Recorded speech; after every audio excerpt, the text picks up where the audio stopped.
Oh my goodness. Man, we're breaking the waves here. You know the deal. The webinar is being recorded. If you don't want to be recorded, you better turn off your videos and change your name. I'll be Drayston. I'll be Yard Clarkston today. Might change my name during this. This is our first. You guys know this is really excited. Our first office hours, because evidently we're not doing a good enough job teaching everyone in the classes. Try to tell no. I try to tell them, we got to work a little better. We got to do it better. Nature of the Bees, what it did, what it do. You know who it is. Justin Clark Dre, kicking it at that pizza frequency. Pizza frequency, what is that? Well, I'm glad you asked. It's that thing that vibrates in us that makes us want to eat pizza, talk about pizza, make and bake pizza, and then share pizza with people that we give a ship about. And I honestly believe that if you are here on a Monday evening, wherever you may be, that you give a ship about breaking bread with people that you care about as well. So welcome to our very first office hours. We don't know what we're doing. We got a lot of people here today. Hopefully you have spent some QT with us, taken our classes, seen us in action, or if you have not, hopefully you have at least had a chance to experience us on demand. Not quite as interactive, but hopefully a wealth of knowledge, a wealth of pizza knowledge. You know, Noel and I come at this about, we talk about the dough, the foundation of the dough, the foundado.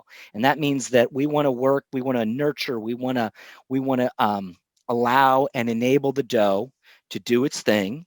And then if we've done our part, if we've loved the dough, enabled, allowed the dough, then you can build on it. It's like anything in life. If you have that dough, then you can put whatever you want on top of it. You can put shreds from Kroger or store-bought ragu, and it's going to be delicious. However, if you don't have a solid dough, you can put buffalo this, and you can put truffle shredded here, and you can get the most expensive mushrooms you can, but it's going to stink. But it's going to stink, but that's not what we're dealing with today. So we want to focus on the foundado. If you have taken our classes before, we welcome you back. If you've only spent time with us on demand, thank you so much for spending that QT with us in the webs. You know, we say if it doesn't happen on Zoom, does it exist anymore? Well, this is real. I'm here. I'm not just a figment of your imagination. This is true. So what we're going to do today, I don't really know what we're going to do today. I'm going to do my little song and dance. I'm Uncle Justin, the kicking at the pizza frequency, your your co-host, your co-compadre, co-conspirator in this pizza game, the self-ordained court jester of the pizza party, or clown prince, as they say. I will always be in the chat. What we're going to do today, ladies and germs, though, is Jess, I love that little pizza icon. Thank you. Thank you for the chat.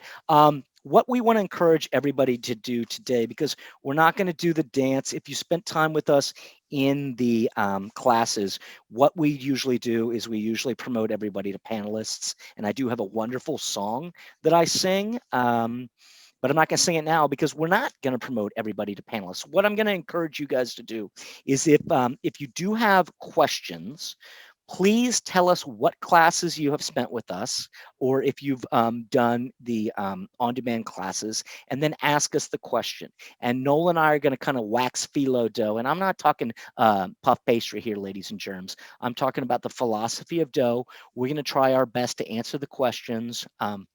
We do have a lot of people here, got 30 some people that are trying to jump on today. We're going to try to do our darndest to get to everybody's questions. Please open up the chat.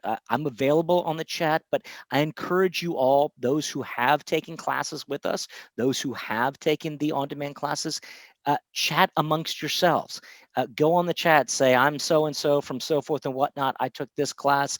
I like Detroit style. I like the thin and crispy. I'm looking at Neapolitan. Let's create a culture, a society of pizza geeks and dough dorks that really want to make the best dough that we can, and then share it with people that we give a shit about. Ship, excuse me. I said SHIP, not SHI. I'm going to ring my blue bell. You guys know the deal. Chat is for back and forth amongst yourselves. I will be checking checking it throughout. But the Q&A for today's kind of office hours is going to help us kind of streamline everything. We don't want to get bogged down. We will be promoting some people just to have a little back and forth. I know there are some people that have been with us for a lot of classes, and we want to make sure we want to do our darndest to get everybody's questions answered. If we do not, we're going to apologize, but we're going to be doing this next Monday as well. And as far as the foreseeable future is, because it's important. We say a recipe does not a pizza make. It's more about the technique and the method that you choose to apply. We call that part of your pizza equation, figuring out those variables in your pizza equation, because we want to get your make and bake schedule so it's consistent. You're going to make the pizza that you want to make and that you want to share. And we want to help you get there. There are no secrets in this game. Let's be here together. Let's create a community so we can build on that solid foundation dough. So without any further ado, I'm going to bring him on. My brother from the same mother, the pizza goddess, the pizza Gaia, Noel, Mr. Slow Rise. He's getting blue belled in. Noel, come on down. What are you doing? What are you doing? Talk to me. There Justin, he is. what are you doing over there? Hey, I'm just kicking. I'm coming out. This is not all, folks. This is where this is the beginning, folks. What I do here is this is the so I put the cartoon on backwards, and so this is actually the beginning. So it goes like this. It goes, "This is not all, folks." That's it. That's all. That was. This is not all, folks. So I like it. so there we go. So how are you doing? Happy Monday. Happy Monday. Had some great. I mean, you and I we've been in it. We did some filming on Friday we're trying to get some kids classes coming up, We and are then we trying to had do that. a big class on Saturday, another big class on Sunday. So a big weekend for both you and I.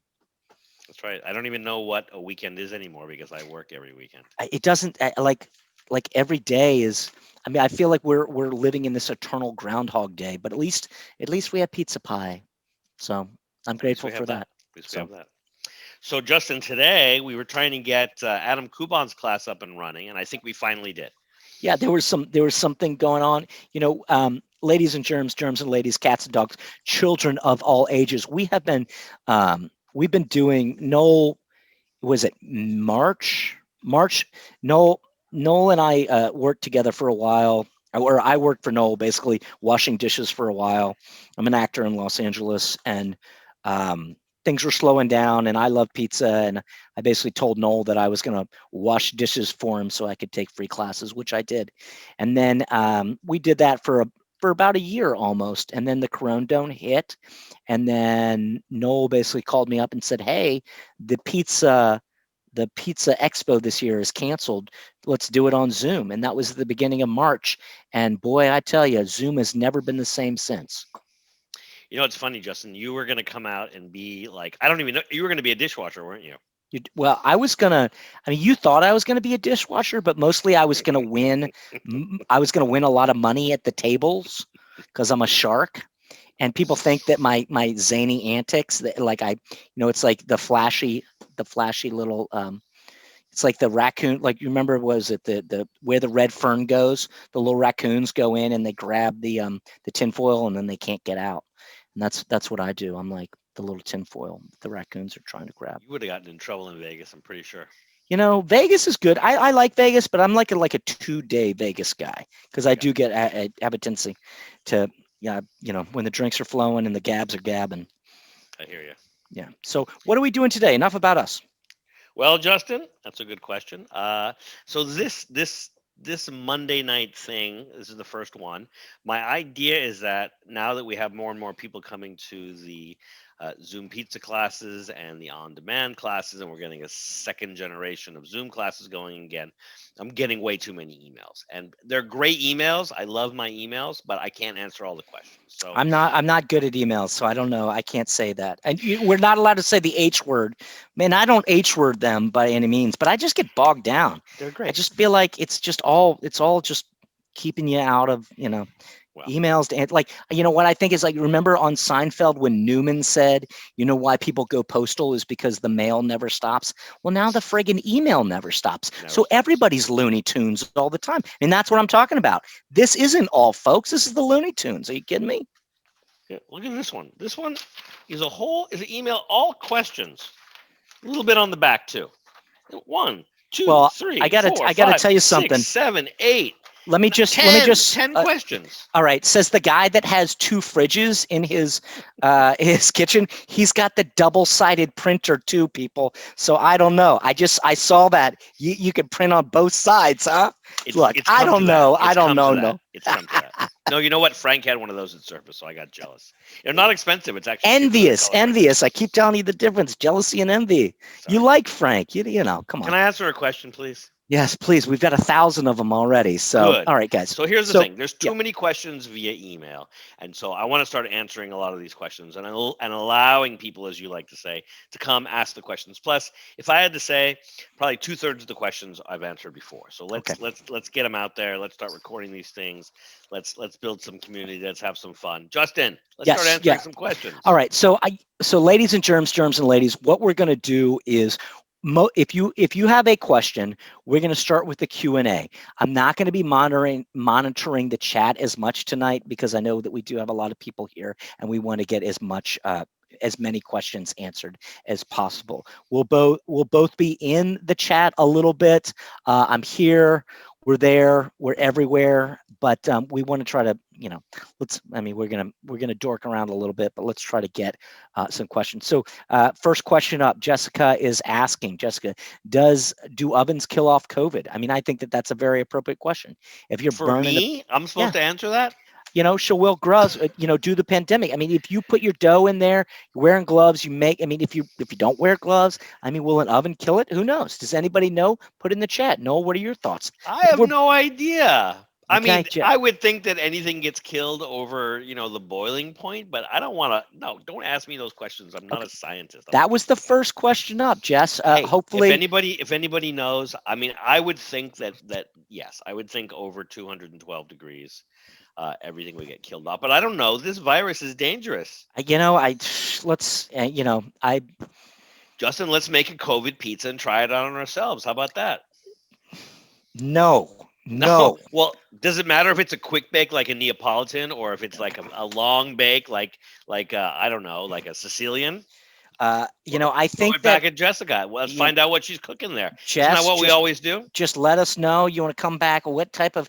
I mean, if you're cooking something at 500 degrees for XYZ, I would assume that it would kill it. But that is not what this forum okay, is so for. Dustin is coming in here. COVID is apparently killed at temps of 131 for 20 minutes. So thank you, Dust. Thank my almost my name, bro. Justin to Dustin. So it seems like 131 for 20 minutes. That seems like low and slow on your doji dough. But I would recommend cooking your pizza at a higher temp. But hey, let's kill the COVID one pie at a time. So James is giving me a question. Hold and on. This is, Weren't we dealing with Dustin before or no? we're going to get to Dust. Dust has got a Okay. big question, but I want to It get doesn't some of matter. these other ones. So James is asking, how do we figure out the DDT for the dough? And you know that we've been Well, here. hold on. Has he taken any of our classes yet? James, I think Jimmy's been here a couple times. Let's James, find out. Tell him to find out. Well, everybody, you guys, if you're going to submit a question, we need to know what classes you've taken. Yeah. Because depending on what classes you've taken, we answer that question differently.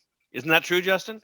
This is the truth. This is the truth. So what I'm going to go ahead and do, just because we're waxing, I'm going to go ahead and put the old, just so everybody can see it in the chat. I'm going to put the formula in there. No, Justin. That's not how we're doing it. That's not how we're doing. Do it. I'm going to make you. Are you even a co-host? I'm going to demote you to attendee. All right, fine. Don't put anything in the chat. That's not how we're doing this. Crushing me. Not how we're doing it. That is not how we're doing it.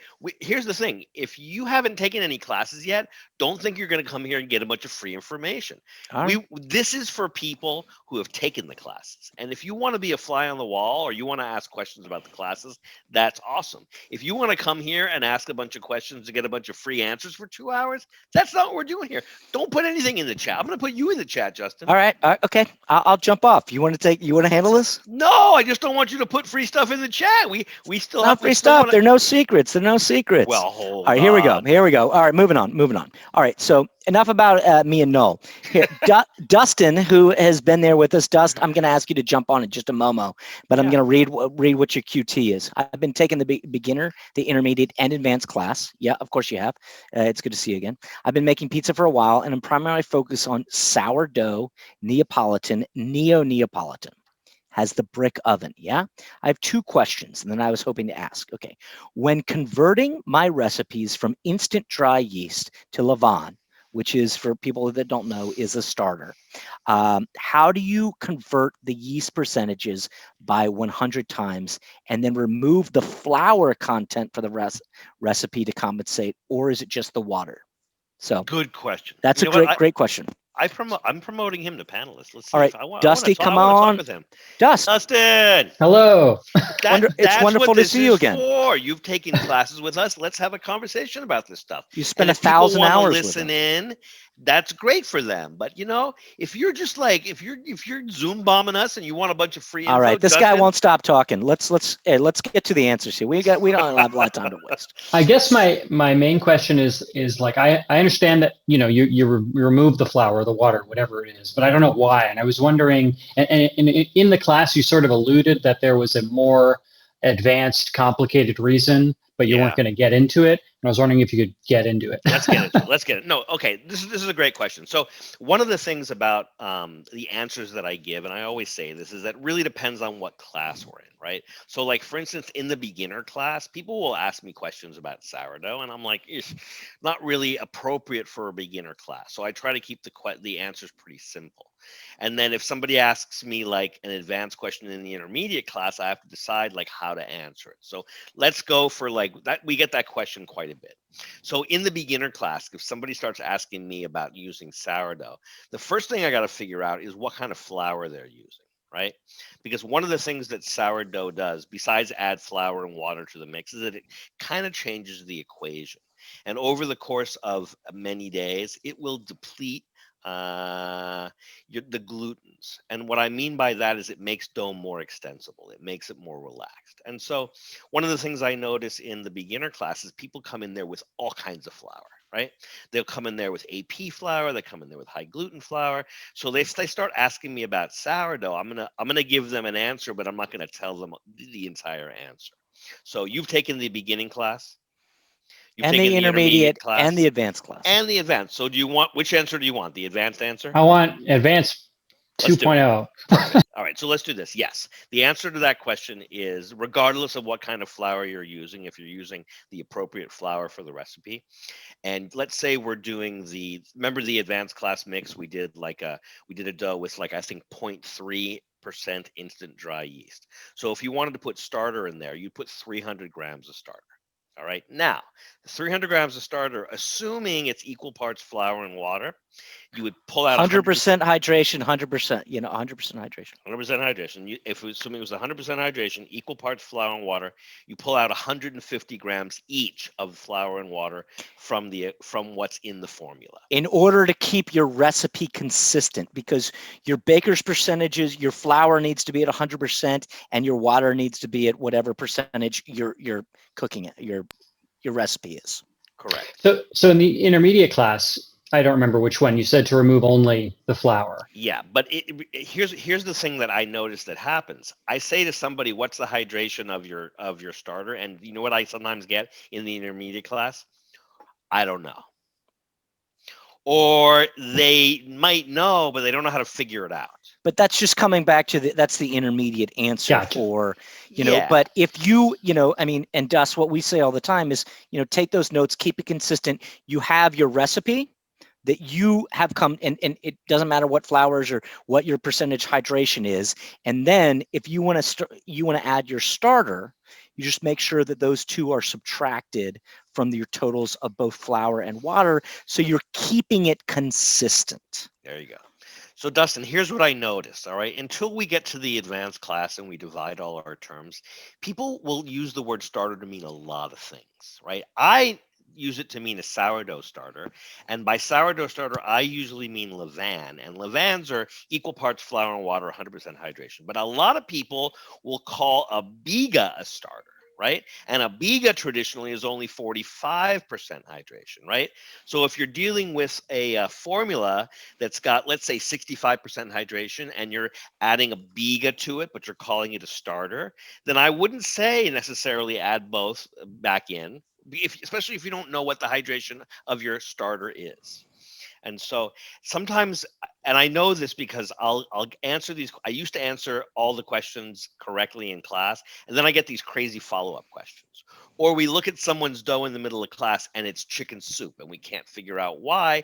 It's because they probably didn't know the hydration of their starter. Maybe somebody gave it to them, or they don't really measure out. Maybe they do 2 cups of this and a cup of that, you know? So yeah, that is the correct answer to the question. Also, one of the things that we've been struggling with in class is that when you get into advanced formulas, you actually have 3 different formulas, right? You have the formula of your pre-ferment, right? You have your final formula, and then you have your total dough formula or your interim dough formula. We call that the dough we owe. We call that the dough that we owe. Yeah, and we did a couple of classes recently where we kind of sat there and all scratched our heads. And I had like chefs in there, I had bakers in there who'd contributed to the Bread Bakers Guild of America before. Like there were some top level people in there, and we were all still scratching our heads because a lot of the terms are difficult to understand even for us. They're inconsistent. Like there's no, this is the right way to present the formula. Everybody does it a little bit differently. So once again, it kind of comes back to that subjective nature. Get your recipe, get your starter, subtract the starter from the recipe, based on the hydration and how much flour that percentage is, but attempt to keep your original recipe as consistent as possible. So your doji dough, depending on that make to bake schedule, because you kind of have you have your starter, and then you've got your dough, and then even after you make that, you've got, how are you doing it? Are you doing a 2-day bulk or a 2-day retard? You're doing a 3-day retard, and then are you balling and does sit out for 4 hours or 5 hours for service? So they're all those different. It comes just back to the variables in your pizza equation. Thank you, Justin. So, gotcha. Justin, Thank you, guys. Justin, how we do? Yeah, if you want to hang out, you're welcome to hang out. Yeah. Since you've taken all the classes, just mute yourself. But if you just want to chime in or ask questions, let us know. Yeah, Dust, you had another question real quick. And this is because you're here, chewy, hard to chew. Noel, we're getting hard to chew. You have a nice soft dough, and that's soft to the touch, I'm assuming? Soft to, it's like a, soft Neapolitan, but I'm still chewing forever sometimes. Now, just to go into it, what are some of the other variables you're cooking in? What's the temperature of the oven? How long did it set up? What's the proof? I mean, what Noel and I, what we talk about is that all the questions actually lead to more questions. It's sure. Okay, so I use the Caputo blue bag, 100% Caputo. My starter is 100%, but it's King Arthur flour. Which King Arthur? King Arthur bread flour, the Sir Galahad. Yeah. And then weird names there. I just wish that yeah. And then I'm cooking it. This one was a 48-hour ferment retard in the fridge. Ball the day of, rest for about 5 hours, and this is cooked in a brick oven at about 850. Okay. So let's see. The main thing with Neapolitan becoming tough is that it's really meant to be prepared very specifically. So you only want to use either a fork mixer or a double diving arm mixer or a hand mix. Are you using one of those 3? I'm just using a regular old KitchenAid. All right. So that's problem number 1. Short mix. You're probably over mixing your dough. All right. And so, yeah, as Justin was saying, one of the things the way we used to teach it live, and we used to do 4 different doughs on site, is we would do the short mix for that. So really, you would only mix about a minute and a half to maybe 3 minutes, depending on your mixer, and then you're done. And then you finish it all with stretch and folds and by hand. So Dust, just real quick, I mean, you've taken the beginner class. That type of mix, the Neapolitan, is more suited for that hand mix because it's so delicate. And then Noel, what about the rest on that? What about, I mean, usually traditionally the Neapolitans set out at 65 degrees room temp, right? Or No, I would say the Neapolitan normally sits out closer to 78 degrees. And so, that's what they do. They keep it comes out of the bowl at 78, it stays at 78. The lifespan of those doughs is anywhere from about 8 hours to maybe 16 hours. That would be more traditional. What we do in the United States, 24, 48, 72 hours, that's all going to make your dough tough, I think. Refrigeration is going to make your dough tough, right? Also, or may I just say, like, but if you're doing a different style, some of that toughness equals strength. And so those are some of the characteristics that you might be looking for. So maybe for the Neapolitan, it doesn't work as well. But however, for those of you out there that are doing like a New York or New York 2.0 or something like that, or Detroit style, you might want some of that strength in those longer bulk retards, correct? what do you want, Dustin? Uh, You want it to be less chewy. yeah. I mean, yeah, I just want I want my jaw to get a little bit of it. I want to be nice and easy. Here's an important thing too. When you see those Neapolitan guys ball the dough, like we've been working with this guy Michele D'Amelio, what he does is when he divides the dough, he cuts it up into what he calls snakes, and then he takes that dough and he kind of wraps it into itself pretty gently, like 2-3 times, pinches it with his hand, finishes like this, makes sure he's scaled right, and he's done. What I see Americans like myself doing is putting way more into it than that, right? And so because he's so gentle, the dough itself doesn't build that much strength and it doesn't need so much time to relax. And so are you doing a really gentle shaping? Not that gentle. On a scale of 1 to 10, what are you doing? 10 being 5 maybe. I'm doing like mostly mozzarella, but like 1 or 2 tacos. All right, so let's do this. No tacos. I know exactly what you're talking about. No tacos, all mozzarellas. That's it. And when I say like not even like 10 mozzarellas or 12 like I do in the basic class, do like 4, do 6. You're not trying to build strength. That dough is supposed to be so extensible, right? Also, what hydration are you at? That's 70. That's not very traditional. I know, but I feel like I have a little more. I guess maybe I'm chasing this sort of like softness, like if I've been, you know what I mean. So I'm trying to like here's mess what I around would with say. stuff. I totally am down with what you're doing. I'm chasing a lot of things myself, but here's what I always tell people: learn to follow the rules first. You should be able to get a beautiful dough out of a 60% hydration, 8 to 16 hour ferment, room temp. That's how they do it in Naples. That's how a lot of people that I know do it in New York. You should be able to get a classic Neapolitan pizza just doing it that way. Then, if you want to change the mix, add sourdough, put a little bit of King Arthur bread flour in, up the hydration, change the way you ball it, that's awesome. But only change one thing at a time.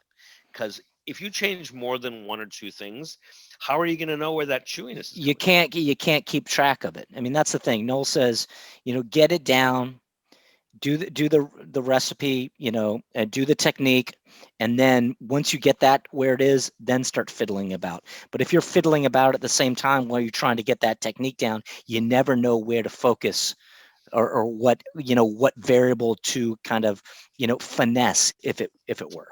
There you go. Good questions, Justin. Thank you. Yeah. Dust. I said Justin, I meant Dustin. It's okay. It's okay. All right, okay. Dust, thank you very much. Hopefully we answered everything. We don't have a ton of time, so we gotta jump on. I'm gonna go to Jimmy, who Jimmy Rowe, who's taken the beginner and a couple intermediate class. Come on over, Jim. Why don't you jump on here with us? I want to hear. I know you were asking about the DD Tizzle. If you don't want to, We can answer it live, or I'm going to go on to somebody else. So Dus, we answered you live. Spencer has taken the intermediate, advanced, and NYC 2.0. Spence, come on, Spencer White. Same frequency, we're kicking that pizza frequency. Spencer, if you're there, do you want to jump on? You want to talk to us a little bit? What's the deal with proofing tins?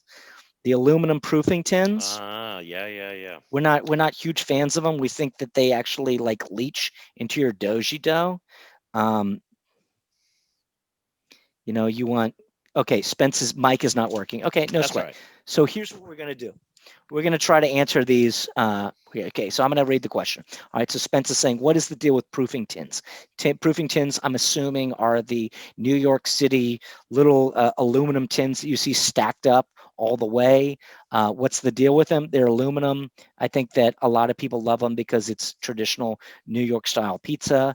We have a tendency to believe that New York style pizza is people do it because they're told how to do it. It's not necessarily what elevates the dough. I think that if you can get some pizza tins that you like to use and that works well for you, I say go to it. But Noel, you've got some thoughts on those, yeah? Yeah, I have a love-hate relationship with those guys. So Okay, well, don't say the H word. Remember, we're in Corona and it's 2020, so we don't need any more H in this world. So here's the love part. I love them because if you have an over fermented dough, it's really easy to kind of turn those things over and you start with a round piece of dough. So that's awesome. I like that they're stackable. That saves a lot of space in the fridge. There's a lot of things I like about them. The thing that really surprised me when I started using them was that the ones that we're buying now, the ones that you can get online in restaurant supply stores, the aluminum comes off on all the pizzas. Yeah, and we don't like you were telling me. I remember you saying this. Like you take the dough ball out of the tin, and you'd have like a ring of like. You can see the gray aluminum on the dough. And yeah, so, which. What I think is that maybe they were made differently. Maybe they were made out of a different material back in the day. But if you're buying aluminum, like here's what I know about like real restaurants. All right, no offense to all the kick-ass pizzerias in the world, but the restaurants that I work at, we don't cook with aluminum. There might be lots of aluminum sheet trays. We put parchment on top. Right. Because right. you have that We same. don't cook on the aluminum, guys. And so one of the things that you see if you use aluminum at home is that you'll see that the pan, when you're scrubbing it in the sink when you're done, there's aluminum on your sponge. There's aluminum in the sink. If you use a scouring pad, there's tons of aluminum all over. So I would rather use a stainless steel, or I'd rather use a Cambro made out of something that's food safe. Now, it brings me back to his next. So I worked at several restaurants in Denver that have used boxes. Most were Neapolitan, the small dough balls. Bedia in Philly uses the boxes for 16-inch pies. Now, would you recommend like big dough boxes for the 18 to 20-inch dough balls? I mean, how do you store them efficiently? Because, I mean, I think the reality is once you start getting into, I mean, if you're doing an 18, 20-inch pie, how many grams is that? I mean, rule of thumb. I don't go by ounces, but I'm usually doing about 850 to 900 grams for an 18-inch pie. Right. I mean, the other day, McKelly said for 16-inch pizza, that's 16 ounces, right? So that's a relatively big dough ball. If you're going 18, 20, you're upwards of 16 ounces. So 17, 18, something like that. What is the idea? Like, how do you store those things efficiently? I mean, if you're putting in a box, you get 4 to a box, right? Before they just start spilling over each other. It depends. You can get anywhere, depends on the size of the box. You can get anywhere from 4 to 6 to a box for sure. And so I'm not so worried about them spilling over each other. I mean, if you learn to manage your dough, it's fine. The thing that makes it difficult is if you're not a really good pizza maker and you're getting this dough that's, kind of like comes out like a grid like the Neapolitans do, it's hard to make a round pizza. And so it's a lot easier and more forgiving to be able to dump a pizza out of a tin and make a round pizza. Well, that's what Spence is saying. If he's doing he's doing 16 inches at dine-in, 20 inches in the slice window, right? Are the tins something you would recommend him looking into? One thing that McKelly said the other day, or who were we with the other day, is that some of those tins, like if you don't regulate, like it'll actually be kissing the other tin. Like, Yeah. and if you've got a 20-inch dough ball that's, I mean, Let me 18. describe what you're talking about, Yeah. Justin. So what happens is that if you've got a Cambro like this one right here, each one has a lid. The tins that Justin's talking about, Justin, I don't know if you've ever used them before. They're stackable and they're nesting, so they I mean, don't I've have. seen them. I've seen them, but I've never used them. Okay, good. So they're stacking, and so you put one on top of another on top of another. You don't need a lid, which is awesome. You just put a lid on the top one. Love that. But if these get too high as they rise, they'll kiss the bottom, and then when you take one off, it pulls the top of the dough ball, and then you have a non-pristine dough ball. So this is one of the problems. I like to use these Cambro food pans. I really like them a lot. These ones right here are 2-quart. I think they work really well for an 18-inch pie. Um, the best thing in the world is if you're not in California, you can actually use wooden dough boxes, and some states still let you use them. Like in New York, I know for sure they use them. Spence is in. He's in Colorado. I know he's in Colorado. I don't know if they let you use the wooden boxes. If you can find wooden boxes and they let you use them, I think they're the best. Otherwise, there's Cambro boxes and there's lots of other companies that make those boxes. So, the I think the boxes work just fine. You just need skilled people to take a non-round dough ball and make it round again. It's kind of cute when you have like corners on a 12-inch or a 14-inch pie that one or two people are sharing, but when you're dividing, a 20-inch pie into 8 even pieces and they're not even, that's a nightmare. Good question. Good question. Gotcha. I'm going to throw one back at the crowd since there's more than 30 people out there. If anybody knows of a stackable, kind of a food pan that's made out of stainless steel as opposed to aluminum, I'd be curious to know about that. I'd also be curious to know if the old school ones were aluminum and why those would be any different. Because if the new ones leach, I don't know why the old ones wouldn't. All right, Justin, good one. Copy that. Okay, so let me see where we are. Sorry, guys. Spence, we got those. Jimmy, yeah, let's get Jimmy on here. Jimmy, can we bring Jimmy on here? Jimmy's been on with us. He's taken a bunch of classes with us, but he still has questions about that the DD Tizzle. All right, well, let's get him on to ask his questions. Otherwise, you want to read something that we don't need anybody to be on for? Okay. Here we go. I'm reading the answered ones. I want to make sure. Okay, Anthony Gilbert.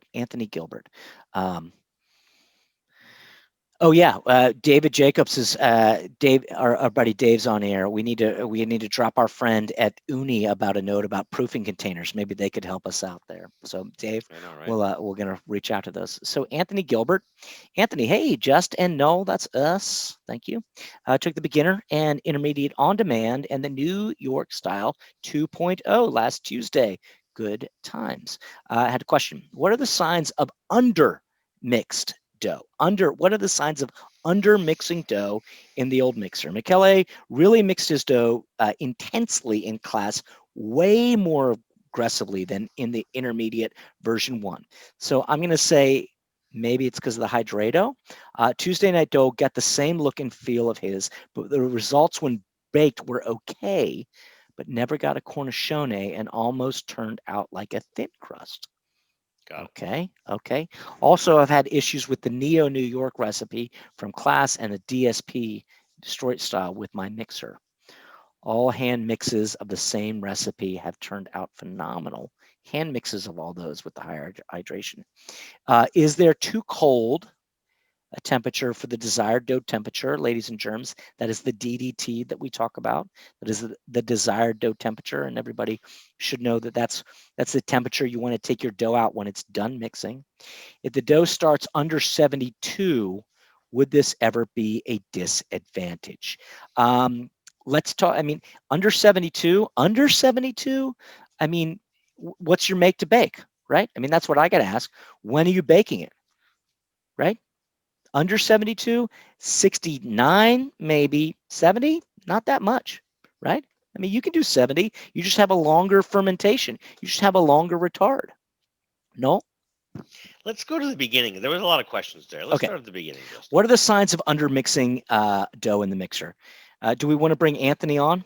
so he Let's can. start. If he can come on, that would be great. So one of the signs of undermixing dough in the mixer is that you're not going to get a nice, smooth, even consistency. Number one. Number two, when you pull on the dough, it's maybe not going to be as strong. Number three, when you do a window pane test, if you're looking for a certain level of gluten development, you're probably not going to get it.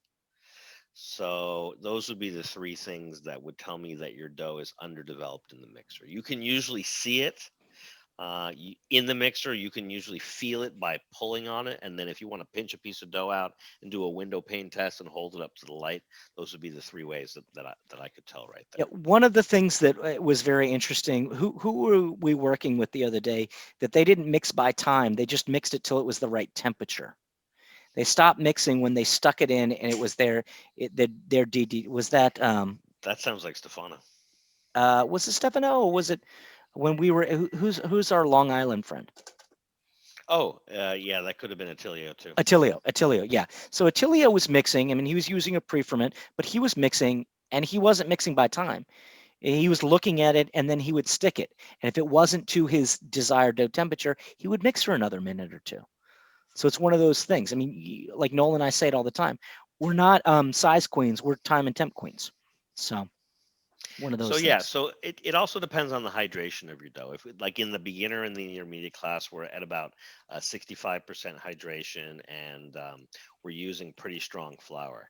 Guys like Attilio and some of the more advanced guys, they're doing a much higher hydration, 68, 75, 80, 85% hydration, and they're purposely using soft flours. So it takes a long time for the gluten development to come together. So you want to make sure, like Justin was saying, that you really that you really nail your desired dough temperature. And I mean, if you come out under, or if your dough is under mixed, I mean, the reality is you can do stretch and folds, but remember, stretch and folds are just they're not giving us the temperature we want.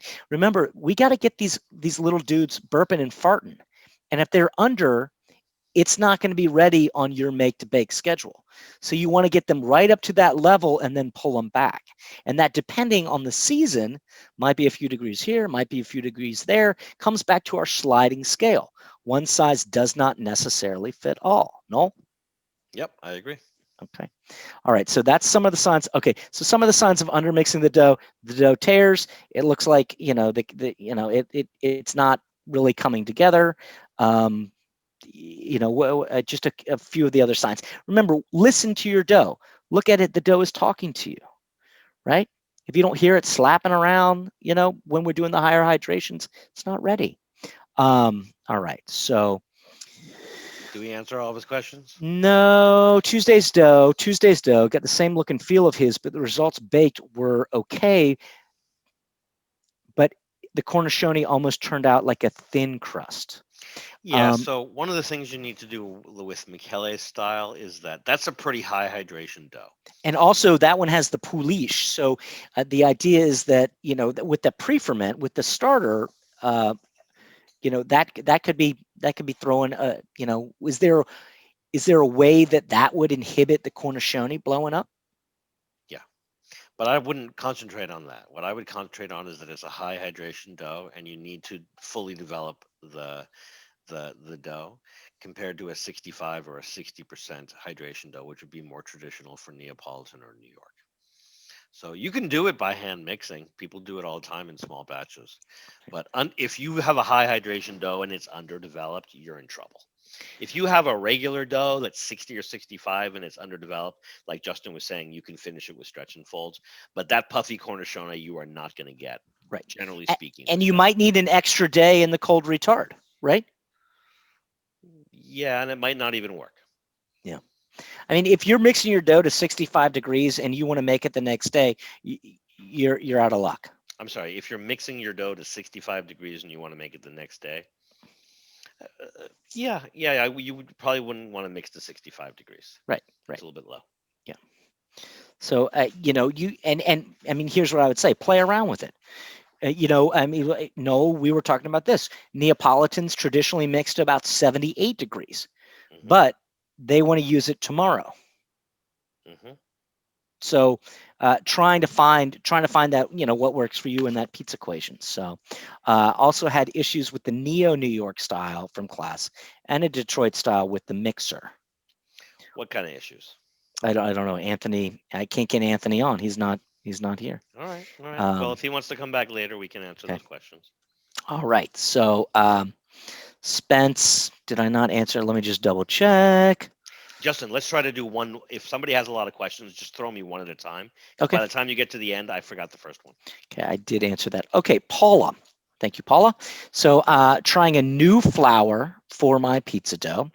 The flour is around 13% protein, stone ground, and the germ is left in. Is it fresh ground? Okay, it is fresh ground, locally milled. I'm using your formula for the New York style pizza. Hmm. It turned out super dry. What are your suggestions? I took the intermediate pizza class. Thank you. Hello, Paula. It's good to see you. Thank you for spending some time with us. So I'm going to say 13% protein, stone ground, all that stuff. Maybe the flour soaks up too much of the H to the Izzo. So you come out with kick up 5% hydrato, take some notes and see what happens. It's a good one. Yeah. Yeah. So So hold on, Justin. So the flour that we used in class for the New York is about 12.6%, right? And it has most of the bran and the germ milled out. And so if you're going to do higher protein flour and you're going to do some kind of locally milled flour that leaves a lot more of the bran and the germ in. So instead of being like a type 50 or a type 60 or even a type 65, could be 75 if I don't know it. Yeah, and like Justin says, you might want to kick it up from 65 to 70 or even 75%. That would certainly make it dry. Justin's right about that.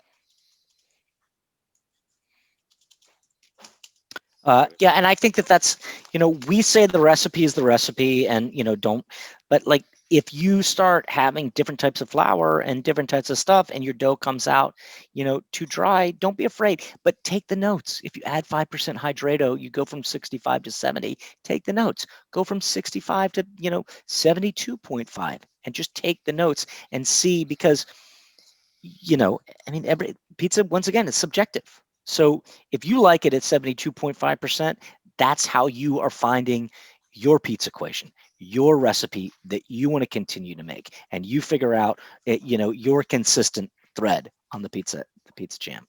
All right. So thank you. Okay. So Chris has been to most classes. Good to see you again, Chris. Beginner and intermediate. You used an auto lease. Everybody knows. Everybody knows what I'm talking about when I'm talking about that auto lease. I'm gonna do it right now. Sweet mother stinking silver Saturn, right? Everybody knows the deal. Got my auto lease every month. Pay it off. It's not that much because this is a 2005 sweet silver Saturn.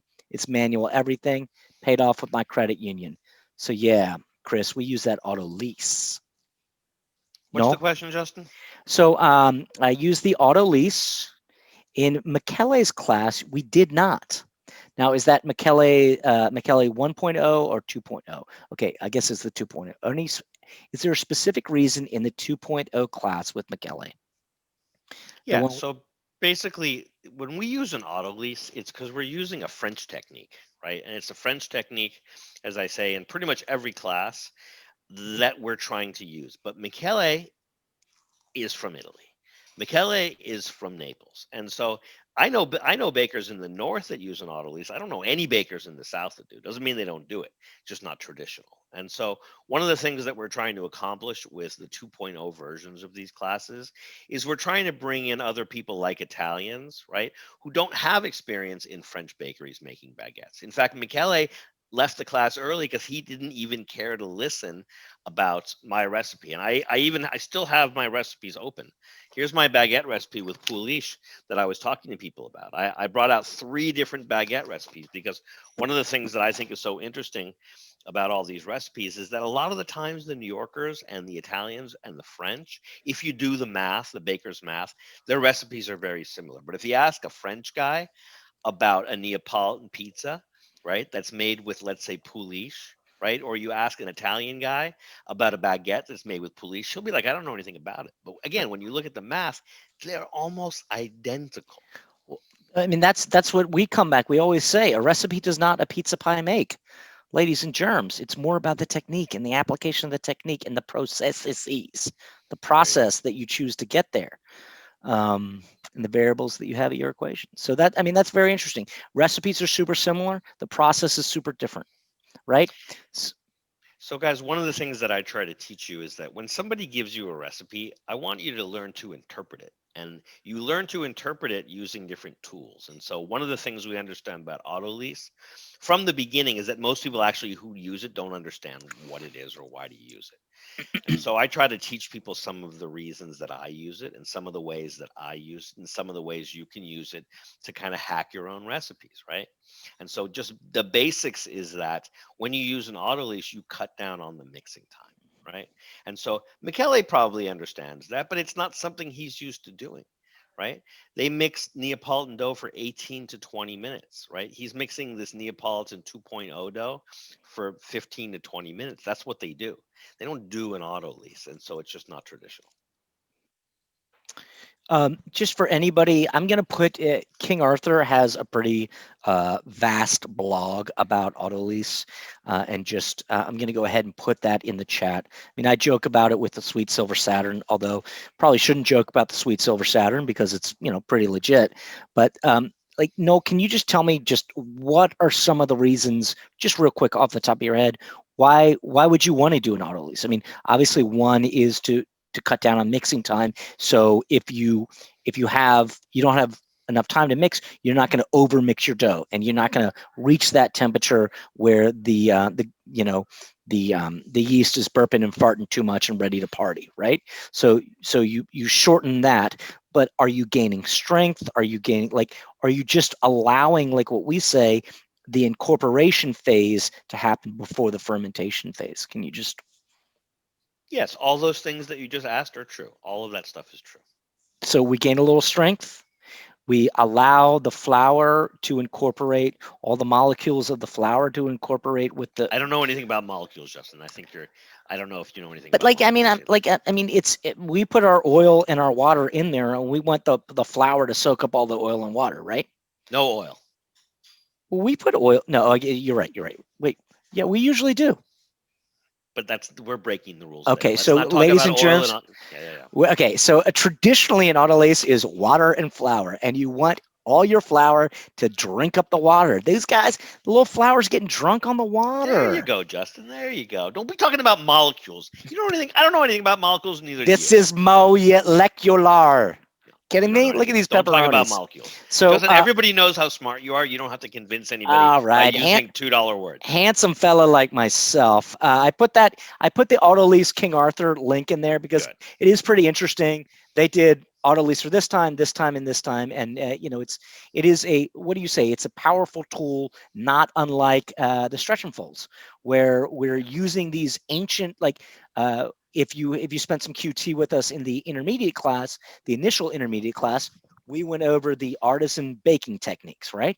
Autolyse is one of them. Also, the stretch and fold is one of them. These are ideas of getting your dough, controlling that fermenté dough, so we get our pizza to be where we want it to be, and not versa vice. So we're not totally allowing the dough to dictate. All right. So let me just see. Okay. Forgot the okay. So also made last 2.0, made one night on the night. Forgot the other one. Chris said he made it Saturday. It was amazing. Seemed like balking it is the way to go. So Chris, is that balk retarding? Probably. Excuse me. Justin, between your stuttering and your burping, I don't understand a word you're saying. I'm trying to read Do these. me a favor. Just read them. Don't answer them. I Okay. can't understand this thing. So Chris says, and this is Michele. We also made his 2.0 dough and made one on the night of class. Forgot the other one. Forgot it. Just left it in the fridge and made it Saturday and was amazing. Yeah. Seemed like the balking is the way to go, even with 40% pouliche. So Absolutely. that class was Tuesday. You balled it, you made it, or you made the dough on Tuesday. What I like to do, I still use a poolish at about 12%. I let it sit for 72 hours, then I ball it, then I use it the next day, and it's delicious. Um, so I love it. 40%, I don't know. No, All right, so let's see here. Here's what I would say. When you're doing like a high hydration dough and you're shooting for a Neapolitan 2.0, what I would say is that it's a very delicate dough and it's very hard to work with. By bulk retarding it for a long time, you're building strength. You're allowing, Justin, I'm not going to use the word molecules. You're allowing the flour to absorb the water. You're allowing the structure, right, to become more powerful, right?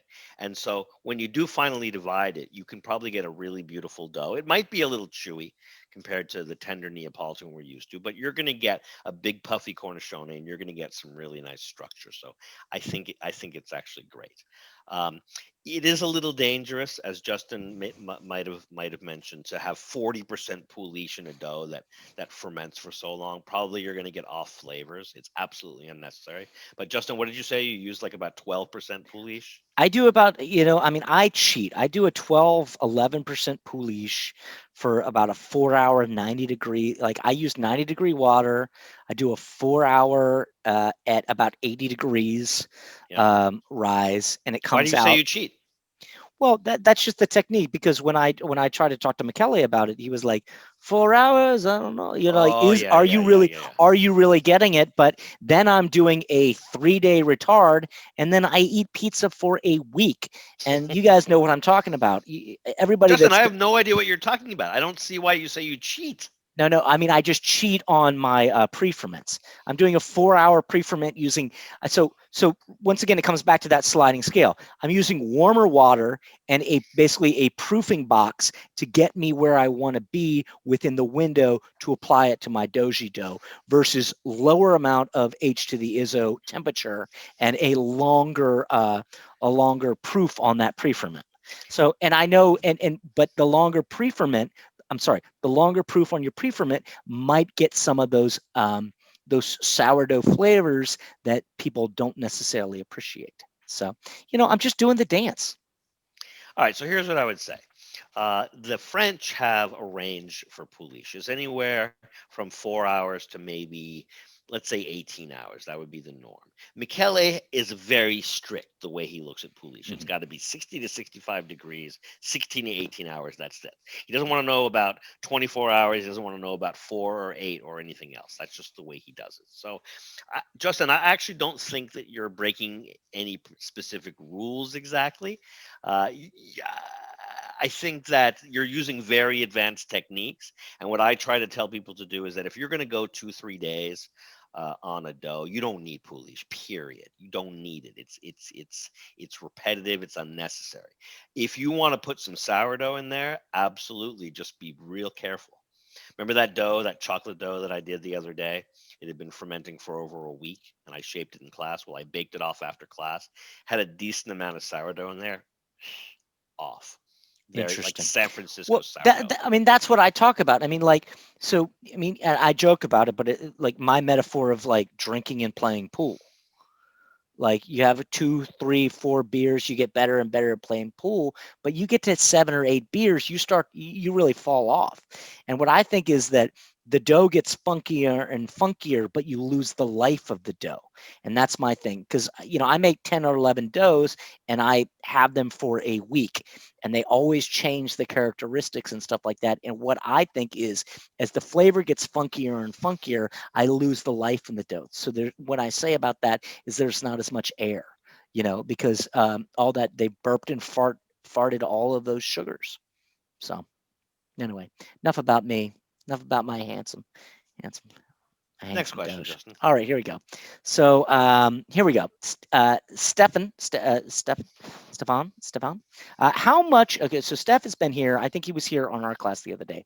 How much should I think about flour types and pre-ferments or starter? In my case, he says, I keep both an 80% fresh milled and a 90% commercially milled starter. So it's 2 starters. No, You helpfully suggested that I do commercially milled flour at the end, commercially in my starter Yeah, commercial in my starter pre-ferment, fresh milled in my final dough. But should I ever worry about my flour matching my starter? I would not do that. Can I can I just keep one starter? Not sure if this makes any sense. All right, do me a favor. Yeah, that's good. So yeah, we talked about this in class. So a lot of people think I know a lot of bakers that have 13 different starters for 13 different doughs. They think that that's what they need to do and that's what they do. You can't tell them anything else. I know a lot of more modern bakers that have one or two starters, maybe three, and they use it for 13 doughs, and I think it's killer. And so there's a lot of old rules that people don't break because you're not supposed to break rules. So I think that you need to kind of try and see how things work. But when we were talking in class the other day, I remember the questions. You want to use your strong flour, what I call your performance flour, for your pre-ferment, and then you want to use your Flavor. other flours Yeah. for flavor and Mhm. aroma and color. And those flours that tend to be more active or they tend to be softer, they're going to get depleted during the pre-ferment process and they're not going to perform as well. So I don't think you need to worry about matching. I think what you have to do is you have to have your pre-ferment formula and your final dough formula and then your interim formula, and that the most important thing is the total at the end. Not that you have 2% rye in this and 2% rye in that and 2% rye in that. Don't worry about the Right. interim formula. Don't keep it consistent throughout, but focus on using the stronger flours for your pre-ferment. Is that correct? Ooh, good one, Justin. Yeah. So, I mean, I use, I mean, for my pre-ferment, I use my rye flour and I use a type 1 Caputo, which has a lot of bran and like it to me, it's like almost, it's closer to a wheat almost, right? It's like all like, because it has all, I mean, I don't know if You I'm mean like saying, a whole wheat, right? yeah, yeah. I mean, it has. I mean, you can see the bran and it hasn't been sifted as much. So There you to go. me, those are the two. I mean, I have my recipe, and it has the rye in it, and it has the type 1 that I like to use for flavor. But I just subtract those from my recipe and use those in my pre-ferment, and give those a few extra days to just kind of like soak up some, or I give them that extra 4 hours to soak up that water and do their dance at 80 degrees. There we go. So, Did we answer um, all his questions, or are there more? I think we did. I think so. Yeah. I think I had an idea. Uh, yeah, he's jumping in on the chat. Super helpful. Thank you. Focus on performance rather than overthinking flavor. I think performance at the initial stage, because what we're doing is with the Biga, we're looking at strength. With the Polish, we're looking at flavor a little bit more. Noel, excuse me. Yes. And I mean, with a sourdough starter or with a levain or a pad formente, like what are, I mean, pad formente, you're getting a little bit of funk, right? And when I say funk, I mean flavor, right? Yeah, not too much. Yeah, yeah. So I Not think, not not much compared to all the other ones. I would say no funk. You're getting better structure. You're getting better shelf life. Getting better flavor. No funk on the pad fermente. so fresh milled culture as a sort of ecosystem, so different than performance wouldn't carry over, is what Stephen is saying. So. Yeah. No, don't you dare apologize. This is our first time doing here. All right, so Tony's here. Tony, I'm gonna get you in just a second, but I'm gonna take it back to Jimmy. Jimmy, that's been here with us for a little bit. Okay, now I know why I was asking how many classes I have taken before. He says he's worded his question wrong. It's probably just me with all this pepperoni I've been licking. Jeez Louise. Okay, how do you figure out what your DDT is for specific dose? Good question. Why is a New York style at 72 and why is a Neapolitan at 75? Okay, this comes down to the sliding scale of your make to bake schedule. No. Guys, yeah, I don't know if it would, Justin, I would answer it differently than you. And so here's how I answer it in class. The DDT really is about the tradition of each kind of bread or pizza. And so But my question is doesn't that tradition mean when they traditionally serve it? That's what I'm saying. That make to no. Okay, never mind. Don't listen to Because me. no, well, you're cutting to the next step. And so the Right. way I like to answer questions, Justin, is we always start with tradition, right? We're not talking about make to bake. We're not talking about fermentation schedule. We're not talking about anything. We're just talking about tradition to start. So when you're talking about a Neapolitan pizza, it's always 78 to 80. When you're talking about New York pizza, it's mostly pretty cold. I find it to be on average 70, 72. There are some people, most of those guys don't use thermometers, they're using their finger, and they like it warmer. So it might be 80 to 85, right?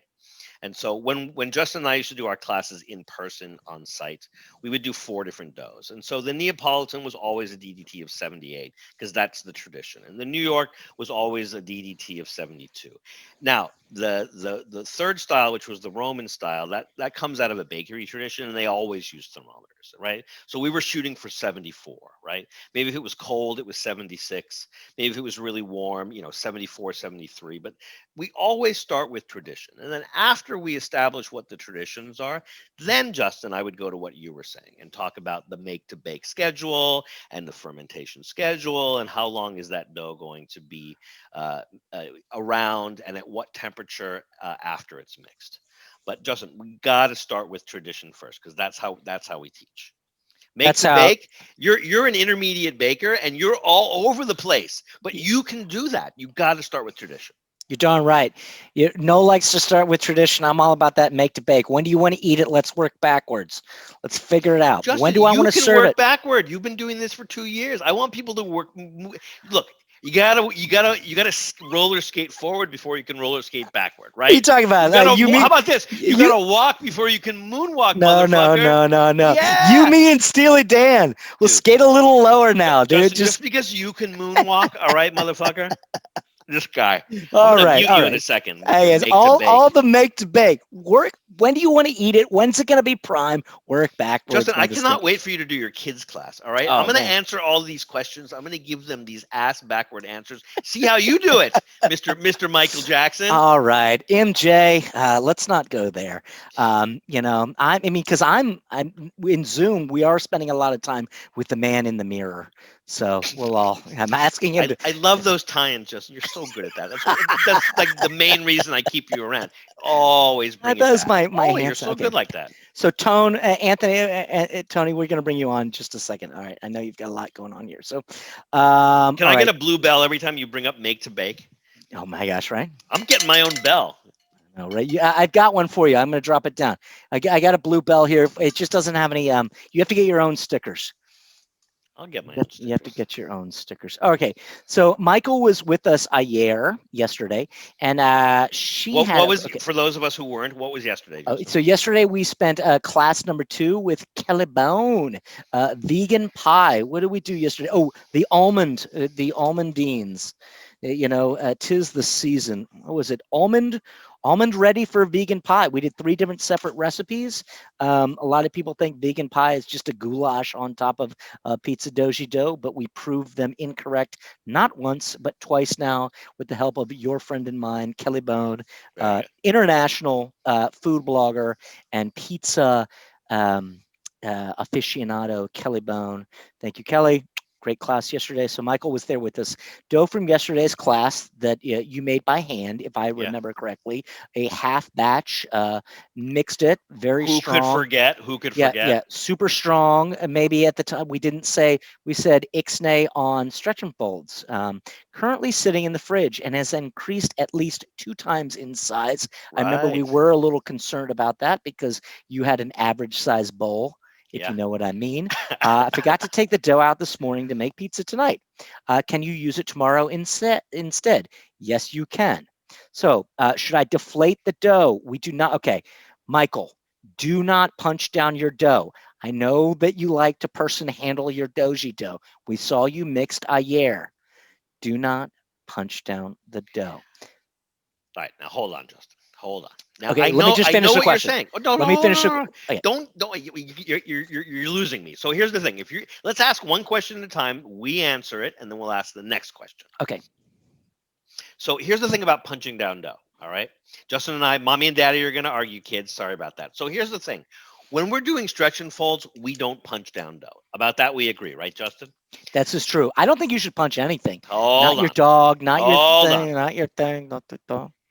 When dough becomes overproofed, and you're talking about not the day you're making it, but the next day, it sometimes becomes necessary to punch it down. So, Justin, I hate to break my own rules, Don't but use the H word. No H don't word. punch your No H dough word. down in bulk fermentation. We don't do that. If you have to do that, your dough is either too warm or you use too much yeast. But if your dough becomes over fermented and you want to try to somehow use it, then that would be the only time you would punch it down.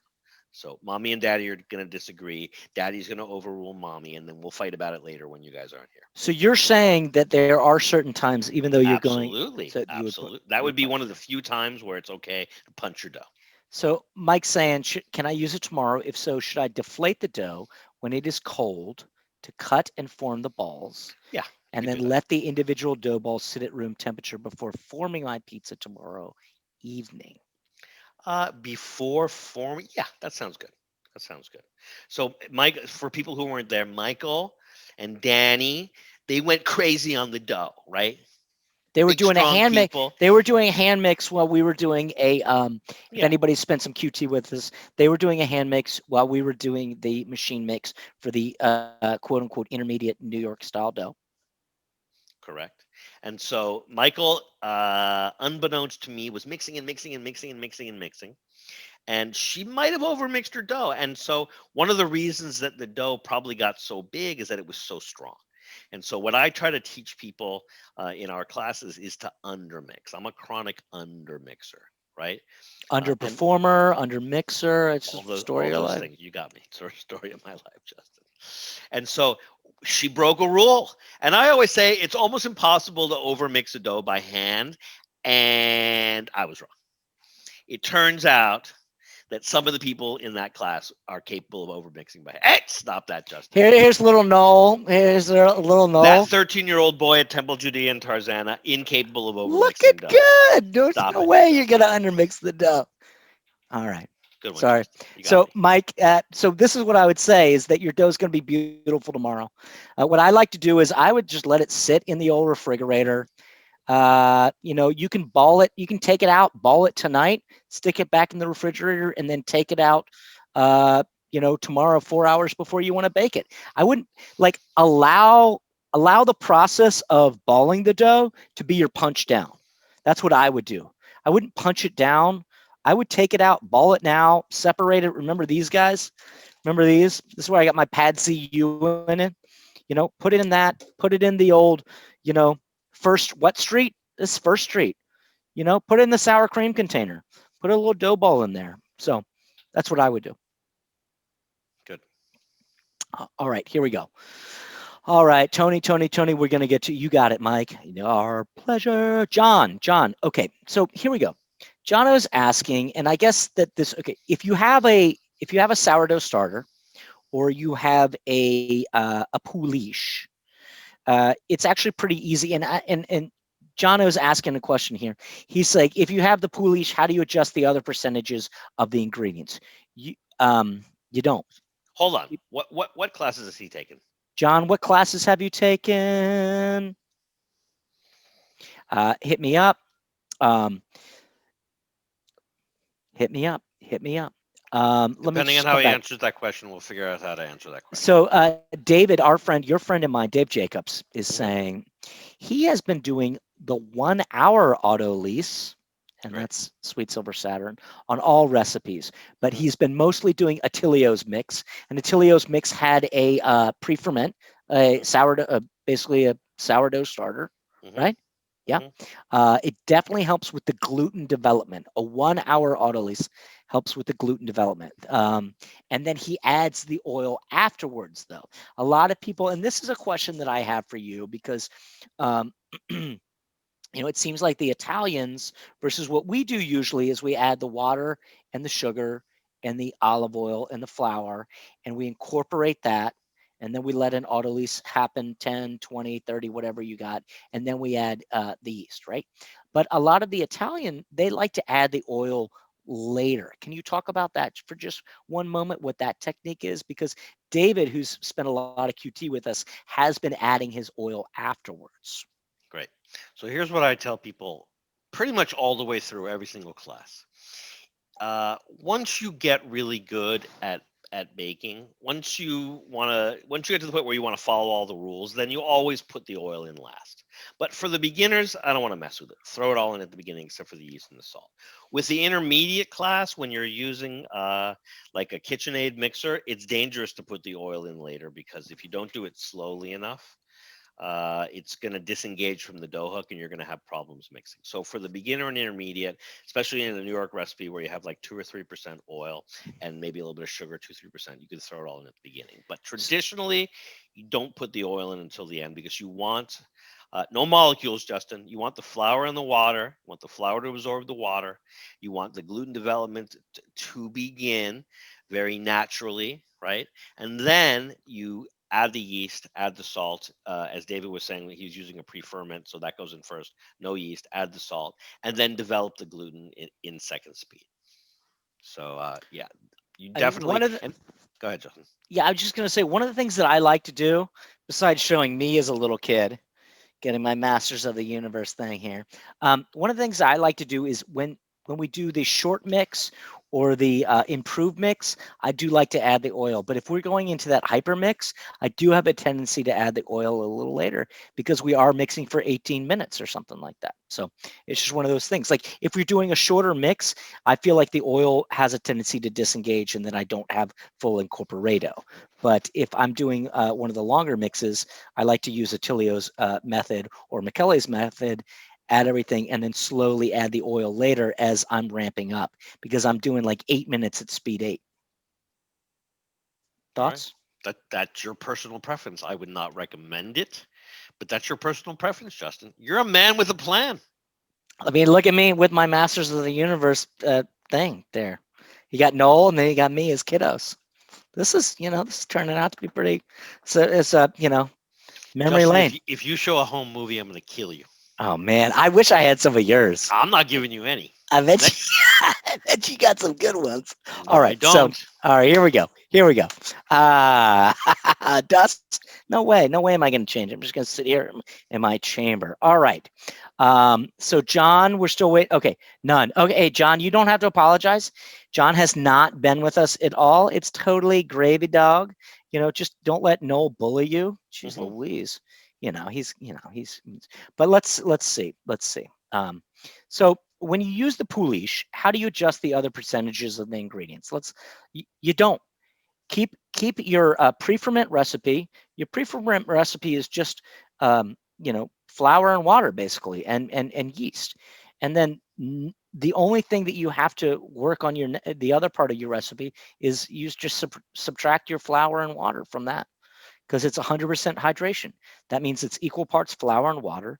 Take that out of your main recipe, and then you don't have to adjust anything else. No, because in theory, the yeast is going to eat the yeast during the pre-ferment is going to, or your pre-ferment is going to eat all the yeast. So there's really nothing. You're just adding like basically like ready to party flour and water, right? Mhm. Yeah. So, John, no apologies necessary, my friend. All right, Spence, what are the biggest factors of a crispy New York style pizza? Oof, what are the biggest factors? All right, so I would say it really depends how you define crispy, right? So most New York pizza that's traditional is not really too crispy. It's pretty dry. I would say the average is about 58% hydration, high gluten or strong bread flour, not too crispy, kind of on the crunchy side. And that comes from kind of a relatively stiff or a dry dough, a relatively low temperature, kind of dry bake, decent browning with the malt from the flour. Um, yeah, I mean, that's like the basics. And then some of the newer kind of New York pizza, sometimes we might call it maybe the New York 2.0, where they are maybe adding a little bit of like extra virgin olive oil, or they're upping the hydration from 58 or 60 to maybe 65 or even 70. You're going to get a nice crispy crust out of that because you're going to get more air, you're going to get better fermentation. A lot of the times, those new guys are using pre-ferments to kind of dial in the performance. And so yeah, for the new school New York pizza, you get it from hydration, from pre-ferments, from super careful fermentation. And so those are kind of like the two schools right there, as far as I can tell.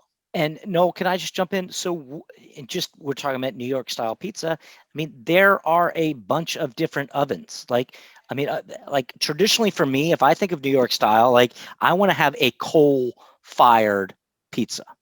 Now, but I don't think that traditionally that is what people think of a New York slice, right? I mean, a lot of those are deck style pizzas, not a very, their cornicione is basically nothing. A lot of people throw out those bones. It doesn't have a lot of life. I mean, I'm serious, right? I mean, that boneyard is full because there's no life in that dough. But if you're in New York under the Brooklyn Bridge eating some pizza, that's got life in it. That's a different style. So once again, New York style is such a like it's I mean it's a New York state of mind really, but like I mean for me New York style is more of like a coal oven, not a slice that you fold while you're walking and you throw out the crust. But that's just me, no?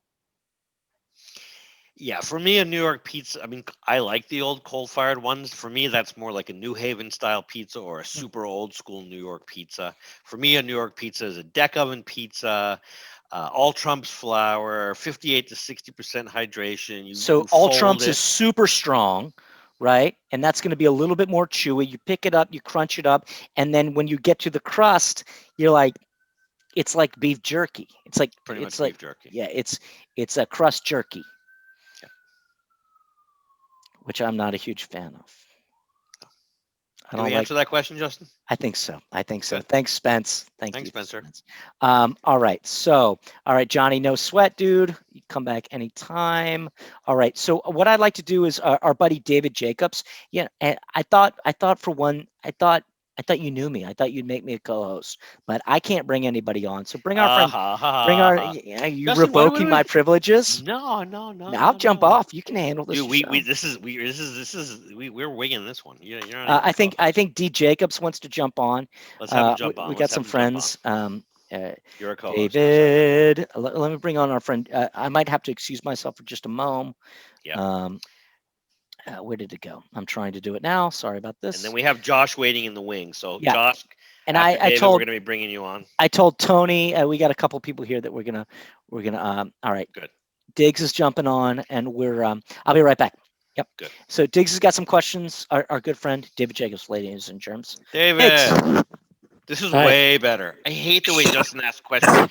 He asks like 3 questions, then he goes back and answers the first. Then he looks at me like, "What the hell?"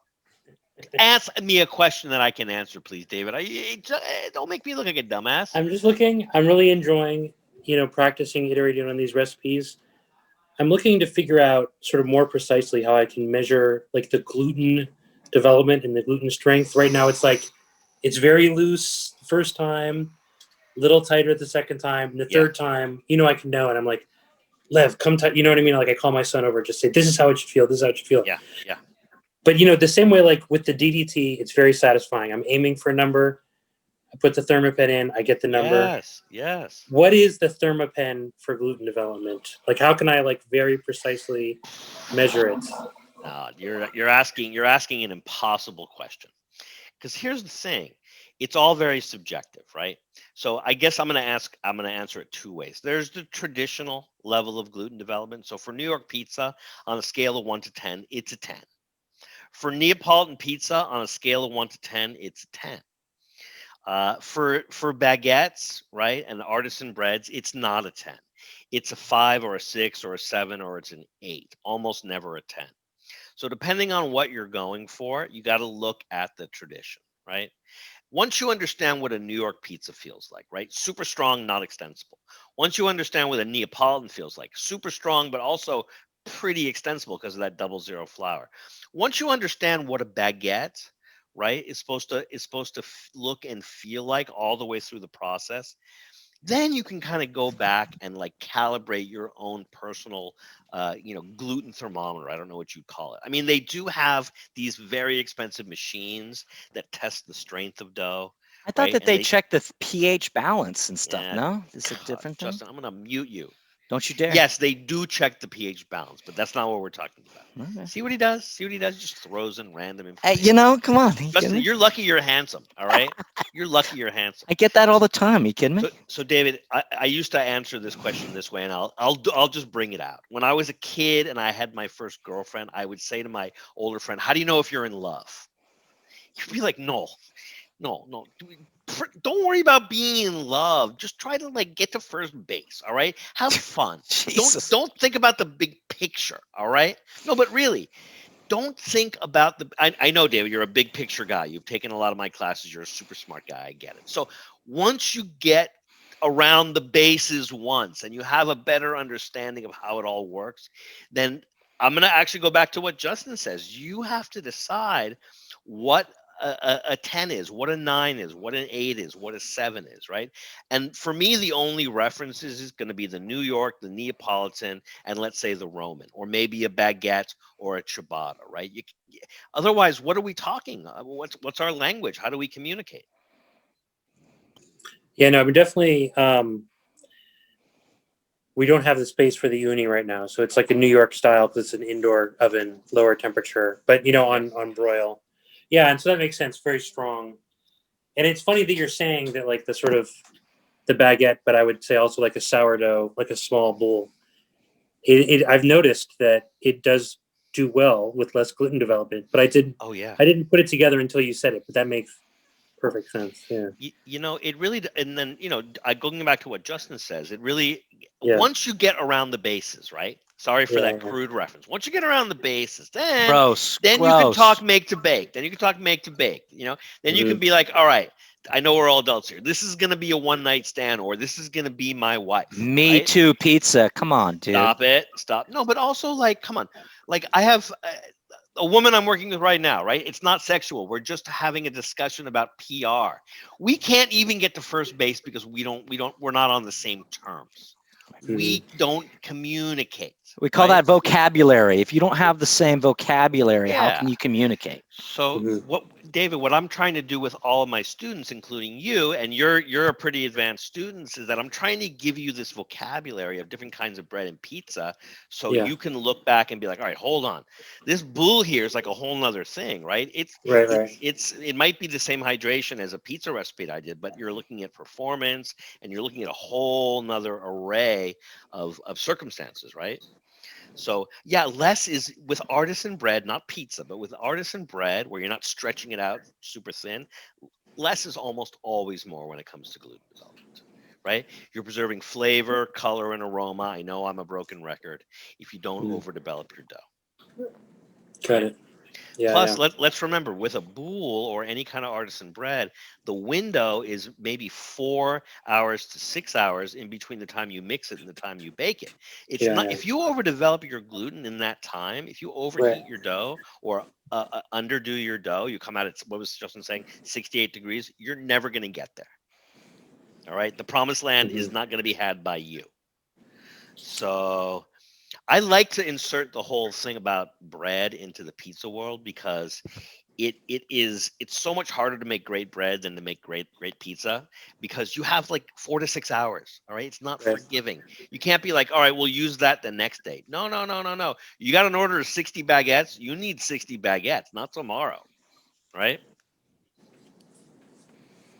So I'm sorry to use the silly, I'm going to get in trouble, of course, for talking about bases and relationships. But no, when I was a kid, I used to walk around thinking, am I in love? Am I in love?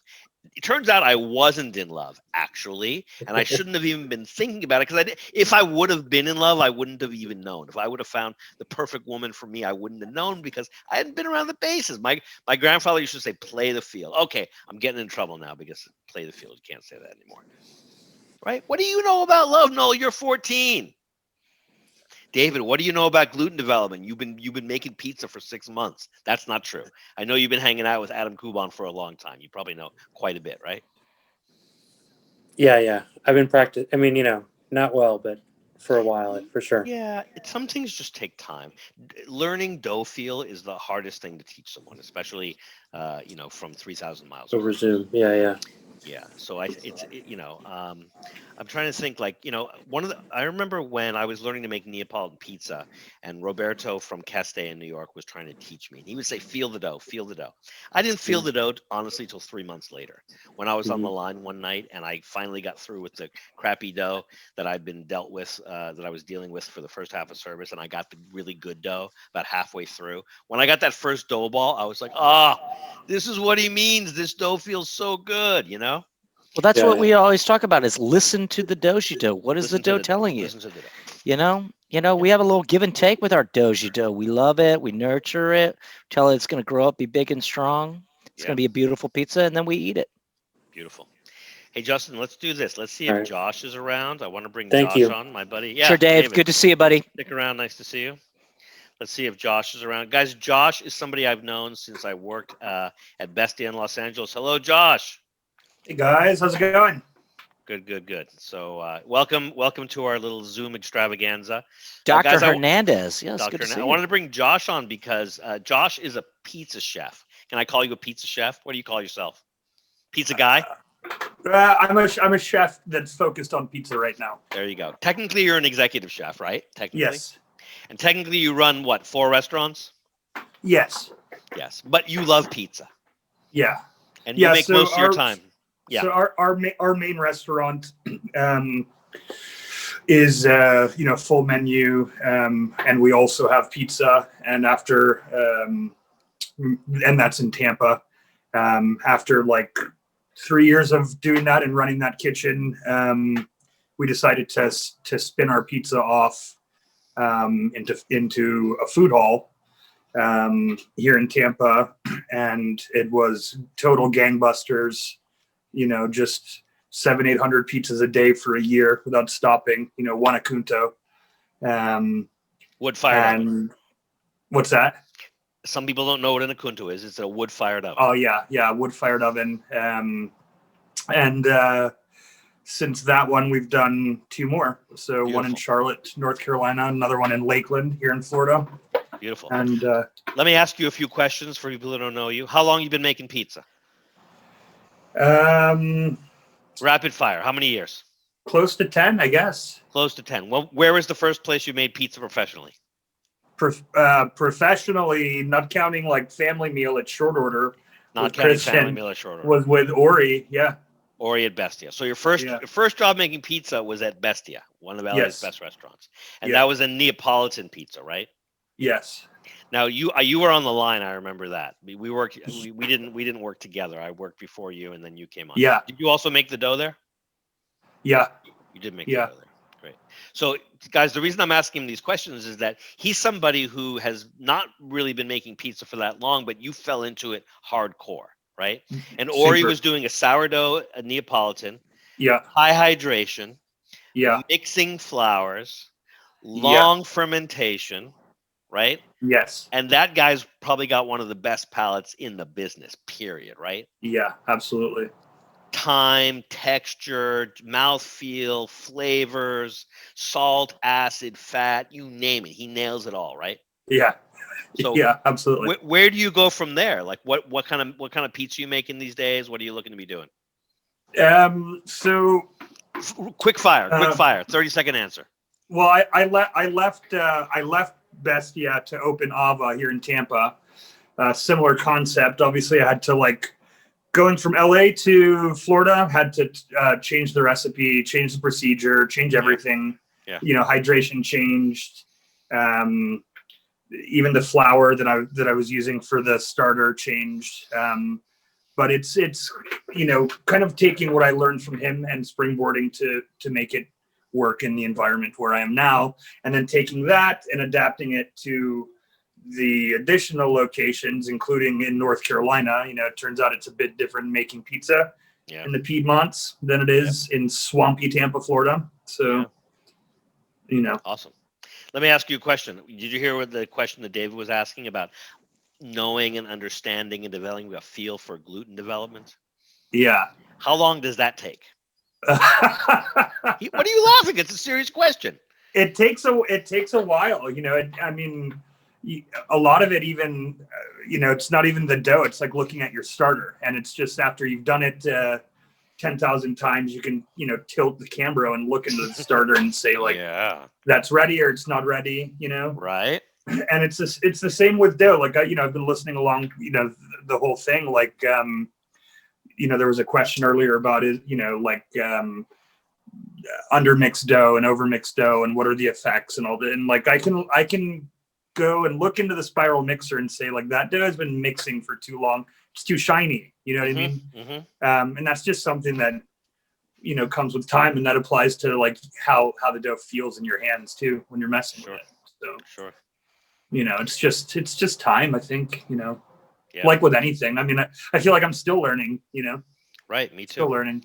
So, guys, Josh and I talked the other day for quite a while. We hadn't talked in a while, and I want to bring Josh on to do a number of classes. But one of the things we talked about doing is doing like a home oven hack Neapolitan, because you said you developed a way to use a nice thick pizza stone and a broiler and get like a real nice puffy cornicione and nice leopard spotting in a regular old gas oven, right? Yeah, and actually, in my case, electric. Wow, really? Yeah. That's amazing. Yeah, I mean, it's, you know, it's ersatz for sure, but totally serviceable. Totally serviceable. You know, I mean, we did all of when we were developing the menu for Ava, the rest, you know, my current restaurant, I didn't have, you know, the oven was still like stuck in a bonded warehouse in customs, but you know, that didn't mean that I wasn't doing weekly tastings with ownership. So awesome. You figure it out. So do me a favor. I want to cut back to you, but we have a lot of questions we still want to answer, and there's a lot of people. Do you have time to stay on, and we'll toss some questions to you as well? Yeah, absolutely. Beautiful. Thanks, Josh. Yeah, so I just brought some of our friends on, guys. If you want to jump on, we're going to be here for another 20 minutes, but I just want to make sure if you have questions, a lot of these guys have spent some QT with us before, so it's good to see everybody. Like we say, it's, you know, it feels like family coming home and like talking. We love things like talking about pizza, making pizza, and sharing pizza. So, Tone, why don't you unmute? I know you have a couple questions here, and you were asking some stuff earlier, but just jump in here, please.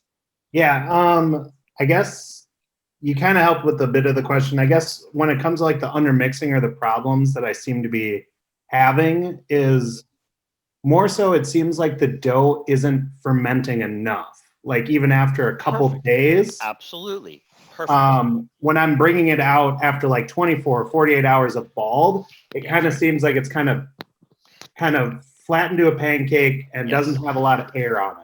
Okay, so that's under fermented dough. You hit it on the nail. So let's talk about it real quick. All right. Perfect. What I do in my beginner class is I purposely underdevelop the dough. What I do in the intermediate class is I purposely underdevelop the dough, because what I want people to do when they leave class is continue to stretch and fold. And here's what I know. I can underdevelop the dough by 80%. It's chicken soup in the mixer, right? But if I stretch and fold it, like I say, 4 to 6 times over the course of, let's say, 2 or 3 hours, I can bring the gluten development up to where I need it to be. Right. And then, did you take the beginner class? Yep. In the beginner class, I give you 3 options. One option is to ball the dough immediately, and that's for a completely developed dough, like a New York or a Neapolitan, right? Yep. Another option I give you is to kind of do that a little bit later. And by leaving that dough in bulk for, let's say, 2-3 hours, either out or in the fridge, that gives that dough a chance to continue to develop in bulk fermentation, right? And so you do that later on. Another great thing to do is to bulk ferment it a little bit underdeveloped, and then over the course of the evening and early morning, it develops even more so that you can ball it the next day. But no matter what, if you don't finish that gluten development by hand or using bulk fermentation, and it never gets developed properly, it's never going to trap the gas and it's never going to ferment. Okay. And so what I talk about a lot is this beautiful relationship between strength and extensibility. Right. And so we had Michael and Danny on a class this weekend where they overdeveloped their dough and it was too strong. All right. Didn't have the extensibility. Underdeveloping the dough where it has too much extensibility, then it doesn't trap the gas. Right. So when Michael was saying earlier that her dough like overproofed, it's because it was too strong and trapped the gas too well and got over fermented. On the other side, if you don't develop the strength, it's not going to trap the gas and it's not going to ferment properly, and everything's going to go wrong. And so I'm not saying never develop the dough. I just mean develop it slowly and be careful not to overdevelop it. Okay. Yep. It's like a life lesson, right? I was a musician before I was a baker, and I have a nephew who's 17 years old. He makes fun of me, right? Because I play the blues over and over and over. You always play the same song, Uncle Noni. I'm like, no, you don't understand. I'll never play the blues well, right? I might get a few choruses in where I'm like, hey, I'm pretty good. Most of the time I suck. But it's about practicing, right? You're never going to get to the promised land, but sometimes you're going to make some pretty good pizza or bread. And like Justin always says, take notes. Or, like Chris Bianco says, you burn, you learn. But Tone, I just got to ask you, and this is one thing, Noel's talking about process and, prospects, but like, how old is your yeast? I mean, that's another thing. Noel told me, I was like, he asked, I was like, my dough's not rising. He's like, how old's your yeast? I was like, I don't know. It's been in my fridge for a year. He's like, dude, like get a new package of yeast that's like 4 to 6 months old. You're using a year old, so once again, that, I mean, I'm not sure what, but that could also be a variable that he's not even, I mean, he told me that, I mean, at the beginning of Corondone, I had year-old yeast in my fridge, and I'm like, he brought me some yeast. My dough's popping up ready to party again. So, I mean, that could be another thing. So I'd ask that question. How old's the yeast? Good one, Justin. Yeah, I had thought about that. The yeast, I tested it after 2 of them. I did like sugar and water and let it sit for 5 or 10 minutes. It's good. I mean, I've made bread. I made the hand mixes. Good. Those all turned out perfect with the same exact yeast. So I kind of narrowed that out of the equation. So. I just wanted to bring it up because once again, I mean, you guys know where I stand. Variables in the old pizza equation. Like, yeah, it could be process, but it also could be product. So that's just. Yeah. And I thought that too. And I needed to like narrow that or like eliminate that as a possibility. So awesome. It just seems like I'm not developing it long enough after the machine. Okay, well, I would say either a little more machine mixing or maybe more stretch and folds. What kind of flour do you use? And what are you mixing it to? So for the class, I did the 100% the Americana. The time previous, I did Sir Lancelot, which was my first time using that. But super strong. Yeah, both of those came out under fermented. So, and what was the temp when they came out? Sir Lancelot came out actually at 71. The dough that I had when we finished class on Tuesday came out to 76. But that was because I didn't realize how intensely we were going to mix that dough. I mean, I had my mixer up to like 5 or 6 speed for a couple minutes. So that was a lot further than I thought. I would obviously adjust that to get it to 71, 72 next time I make it, but I haven't made that recipe since. Yeah. So, and this is one thing, and Noel, correct me if I'm wrong, Tone, where are you again? I'm in Wisconsin. Okay, so it's cold in Wisconsin. Mm-hmm. So Noel, I mean, there's this, we say we mix to 72 in the summer and 74 in the winter. Yeah. Once again, Tone, you got to figure out where those bros start to party. Sure. It could be 76 in your kitchen. I mean, Noel will tell me I'm crazy, but like, when does the burping start? When do we because we want to take them to the red line and then bring them back so we're in control. So to that point, I did a couple Detroits with the hand mix on Sunday, and I balled them and then let them sit in the pan at room temperature for like 4 hours. Right. So just if I may, Tone. So what's your hydrato on your Detroit? That one I did 70% with the Sir Lancelot. But I did our Neo New York mix at a 70%, no poolish. My house was at like 68 that day, so I let it sit on the. It's cold. It is cold, yeah. So I let it sit out for 4 or 5 hours until I saw it to start to rise, and then I put it in the fridge overnight for like 18, and those turned out. I mean, they ended up like turning out really nice and beautiful. And that was the Detroit or the 2.0? That was the Detroit. And so that's, I mean, Noel, jump in here. I mean, that long, once you let it, that's that red line. That's what we're talking about. You let it start to party, and then you like, it's Han Solo, right? Everybody's watching The Mandalorian. Boba Fett's coming back. Carbonite. Put it in the fridge. We'll freeze that stuff in carbonite for a few days. So those guys like they start to like. But what do we get? We get that strength. We get that flavor. Sure. And that's what I like to do. I mean, that's coming back to Noel. Talk to me about that bulk retard. That's where that strength comes from, right? Mm-hmm. Okay.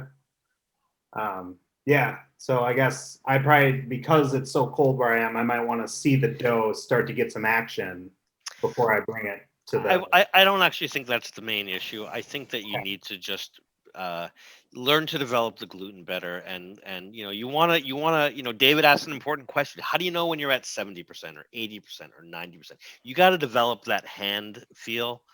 Okay. And until you have a little more confidence, and if you're still wondering if you underdevelop your dough, all the things you're telling me tell me that it's really about gluten development. Fermentation, of course, is important, like Justin says, but I think you need to work on understanding and, as Justin likes to say, talking with your dough and hearing it and just developing it to better. your dough. Yeah, Listening developing to it the better. dough. Also, when you're using those those high gluten flours, what a lot of people tend to do is actually kind of overdevelop them, even though I hate to say it, and then let them relax. Hey, for a long whoa. time. And You so don't like to say if it. you underdevelop a high gluten dough, and then I just don't think good things are going to happen. Okay. You got to develop it just below the limit or right to the limit, and then back way off and let it relax and let it store up the gases and keep the temperature low, because if it's strong, it will trap a lot of gas. Okay. So if you've got a high gluten flour that's not trapping gas, then you're just not developing the gluten properly. Okay. Or Justin said you got some dead yeast, but I don't think that's the case. Yep. I think the Eagles said it best. Take it to the limit, one more pie. I think that's what they said. So, all right. Steven says, I've got a question. So I can feed my starter, right? Steven take one of our classes? Yeah. We've been here with Steve. Yes, a couple times now. I can feed my starter and then plug it into the fridge for a week and then pull it out and immediately bake with it. No. You have to get that. You have to get your starter up and running again. All right, hold on. So I hear what you're saying, Justin. I would say that too, but it depends on the starter. So if you happen to be that good, and I know people who are, they can time their starter so that they can pull it out of the fridge after a week and use it. It's possible. But in general, if you want to put your starter away, I think you should feed it 3 times, right? Because I like a really active starter that's really young. Minimum 2 times, and 1 time, not even enough. So I agree with you, but also it depends how good you are. Because I know guys and gals who have a lot of experience, and they can make magic happen with starter. I love it, Steven. Hopefully you got it. Now, Justin, have you ever developed a sourdough starter? Are you gonna put me on the spot? No, I Well, always no, kill because them. I gotta give you I don't another mess. starter. I don't mess with starter because I can't. We got advanced classes coming up. I take care of orchids. No. I have my Justin? orchids, and so the thing about this is the metaphor. You got to nurture the starter, and I can't stand the discard, and I'm not allowed to eat more carbs than I'm already intaking. All right, Justin, I'm right going to let now. you get away with it because I like your analogy. But if you're going to do advanced classes with me and answer questions on starter, you got to have firsthand experience. Whoa! All right. Whoa, that's right. A lot of I don't care gigs. how I'm going to handsome mute you you. are. Yeah. No, you should care. You should care. We've got some friends of ours here, guys. I mean, it seems like we've gotten most of. Thank you, Dave. Thank you very much. I can do it, but I can't eat that many English muffins because I think I'm developing an allergy to peanut butter because it makes I have to do that like weird, like scratch your throat thing. And I can only eat so many English muffins, discard. We got some friends here. Dustin's asking, Noel, are you saying an 18-inch pizza is 18 to 900 grams of doji dough? What are you saying? Absolutely. So it depends how thin you like it. So like there's a place here called Slice and Pint in LA, right? El Segundo. And we were at about 825 grams for an 18-inch pizza. And it was thin, pretty small cornichone, and I love the way it eats. I love it. I know a lot of guys who go way bigger, 900, 950, even higher. It depends how thick you like your pizza, you know? I like it thin. And so it kind of depends on, you know, how you like your pizza. But yeah, I would say no more than 800 grams, 850 at the most for an 18-inch pizza. There you go. There you go. All right. Well, we got about 11 minutes left before our, kind of office hours close. We got some friends here that have spent some QT with us. I invited everybody else to open up their cameras, but they didn't want to. I love So, guys, why don't we just open up or unmute and let's just, kind of chit chat at the last bit here. And just if there are any other questions we want to wax, if you guys want to show and tell, or talk about, failures or successes. Spence, Danny, Jimmy, Tom. I want to bring Dave. Josh in. Hey, Josh, you know what a question that I get more than anything is, it's about feeding your sourdough starter. Okay. How long did it take you to figure out how to diagnose and how to feed your starter? I know you started with rules like Ori said, twice a day, 50%, 100%. Give us some advice. How you've been keeping starters alive in foreign lands, right? Florida and North Carolinas. How do you do it? Honestly, Josh, can I just jump in real quick? I mean, the difference between keeping a starter alive, and you say foreign lands, but like the humidity and the heat and all that stuff. I mean, you're joking, but you're not joking. So I just want to make that point. Oh yeah, no, it's a real consideration, and it depends on So at the original restaurant, we've got a curing chamber for the salumi. It's kept at 60 degrees Fahrenheit, 70% relative humidity, and that's where the starter happens to live. And I have to feed it one time a day because it's like, for whatever reason, it's time temperature. It's very happy in that salumi chamber. We opened the second location. It's 2 miles away, only 2 miles away, but also on the water, directly on a river. Everything, the pizza dough recipe had to change 2 miles away, right? Incredible. Because we're on the water, and it was different. That starter, I feed it twice a day with ice water.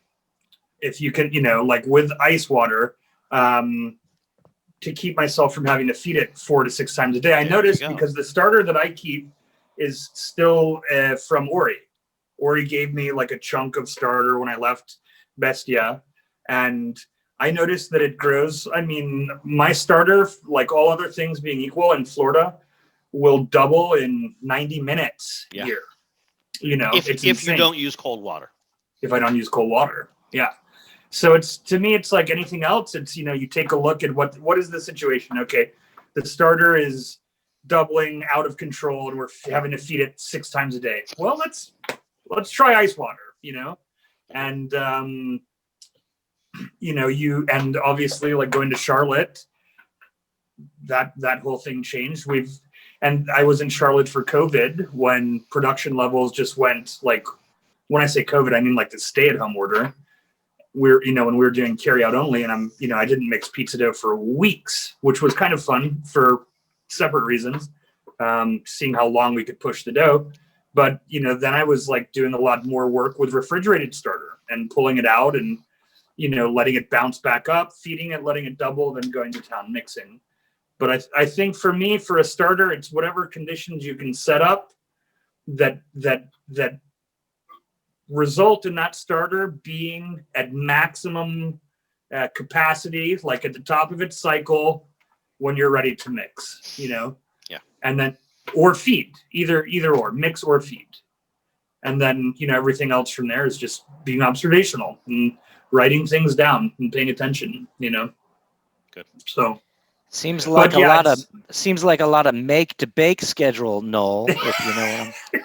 Justin, you might be right. You might be right for once. Even a broken clock is right twice a day. Isn't that what they say? Yeah. I think it's, that, and that's like when people, so for example, here we're, the spot that I'm working here in Tampa right now, the second location, it's in a food hall, and all of the bartenders are like super into sourdough starter right now. And or sourdough bread, and the thing that I keep trying to tell them is like, it's a deep ocean, like especially when we're talking about bread. This is a deep ocean. We need to tackle it like one thing at a time. Like let's like bring me a loaf. Let's take a look. And it's just any kind of natural leavening to me is you're kind of like you're really signing up for a dance, but that's what makes it fun to me. But wouldn't you say you kind of have to master all of the elements before you introduce the sourdough? Well, it's like theoretically, yes. Now so for me, because that's how I learned to make dough. Yeah. And I mean, I was messing around independently, or when I was taking loaves of bread to Nancy to lay at her feet when I was working at short order, like, yeah. But that was all, like in terms of like production levels, my first taste of like full scale restaurant production pizza was sourdough. And then figuring out how to sort of unfuck the situation when I moved across the country. I had to replicate it. I mean, you literally started out at the top. Nancy Silverton is probably the top baker in Los Angeles and has been for 20 years. And Ori is one of the top chefs in LA and has been since before anybody ever heard of him. And so you started at the top of the food chain, and you're right. You kind of did it backward, didn't you? Backwards, yeah. And amazing. Just pure and blind luck. No, it's not luck. You're a super hardworking guy. I mean, guys, just so you know, Josh told me that he's right now by himself, not because he wants to. He's often doing 400 pizzas a day by himself. He's got a prep guy, right? And what do you have, a cashier? And then sometimes, if I'm lucky, I have a dishwasher at night. All right, but you're. So if anybody's looking for a job, no, but I'm saying you're opening doughs, you're topping them, right? Yeah, you're everything. Baking them, you're doing Cutting all them. 400 times a day. That's a lot for one person. It's a lot of bones to be smoking, my dog. A lot of bone smoking, my man. Good answers, Justin. You got any more questions out there? Or are we just No, chit-chatting? no, we're just it. waxing phyllo dough, and I'm not talking about puff pastry. You know what I mean? Yeah. So let's see, guys. I'm excited about the 2 classes coming this weekend. Does anybody know about Adam Kuban's bar style pizza? You can't say bar pie. You have to quote unquote call it bar pizza. Yeah. So somebody went and got the copyright or whatever they call it, like trademark on a bar pie. So we can't call it that. So he's doing bar style pizza, but it's this awesome little no fermented dough. They roll out like these tiny little dough balls with a rolling pin, or doesn't matter. They let it rise in these pans. They top them. They bake them perfectly in the pan so they start to fry. And then some of the pans, I don't know if you've ever seen them, they actually cut away half the pan so they can slide them right out of the pan onto the hearth where they finish so they crisp up. So it's a combination of fried and then hearth baked at the end, and they come out amazing. So Adam's been doing this little pop-up in New York called Margot's, where he'll take like 60 pans and 60 pies to a location. He puts them for sale online, and he'll literally sell out in 5 minutes. And he's making professional style pizza, but at a very kind of low scale. And so we're going to bring him in, and he's going to teach people how to do the style. But it's a really, if you've ever been to Pennsylvania or New Jersey or New York, you walk into these weird little taverns and they're doing this awesome style of pizza. They don't know anything about fermentation or mixing stuff, nothing. They're just making awesome pizza. So we're going to be doing that on Saturday. Pretty excited about that. Yeah. And then Stefano's going to be teaching us how to do a very thin style of focaccia. It's called focaccia genovese. And a lot of the Italians I know are absolutely obsessed with that style, and most of them don't know how to make it. So is that almost closer to like a grandma pie? It's almost closer to a grandma pie. But I wouldn't call it it's nothing like a grandma pie. I know, but I like just so people can make it accessible to people. Like grandma pie is basically like a pie that's like a deep dish pie that doesn't have time to proof, right? Yeah, it's not like that. It's more of a focaccia that has way less dough in the pan, and they do this really cool thing where they hit it with salt water, right? Which is probably an economic thing. it cuts away at the amount of olive oil they have to use. Can I ask? What do you mean they hit it with salt? Come take the class. Instead of hitting it Oh, with I'll be olive there. oil, I'll be there. instead of hitting it with olive oil, Justin, you hit it with salt water. So you like spray the instead I'm of not going to spraying? say I didn't say spray. Okay. I said hit it. All right. I All said right. hit it. There's no spray bottles. So this is a funkadelic, hit it and quit it kind of, or hit it and keep hitting it? I'm not going to say. It's going to be an awesome class. So Dustin's asking us if we have plans to do a Kanoto style class. Yeah, we already did. And we're going to do it again. It was super popular. We had probably 25 people. That's what we call Neapolitan 2.0. Yeah, the Kanoto is the the Zodiac boat of the pizza style. Neapolitan 2.0. Yep. Right? Kanoto means big butt or something? Justin, in your language, it means big butt. I think it means raft or canoe or something. Right. So think of a Zodiac boat with those big puffy outsides that are all blown up. You're big doing life rafts. Yeah, you're doing dolphin. You're swimming with the dolphins off the coast of Maui, privileged, and you're eating very puffy crust Neapolitan style dough, right? Yeah. So I think we'll have both of those on demand, as well as we have another one coming up. 2 weeks, 3 weeks before Christmas? It's not really on the schedule yet, but we're working on it. We're going to do it. Yeah. So, guys, right now what we're doing is we're kind of reloading for the new year. So we're getting a few beginner classes going. We're kind of finishing up the first round of intermediate 2.0s.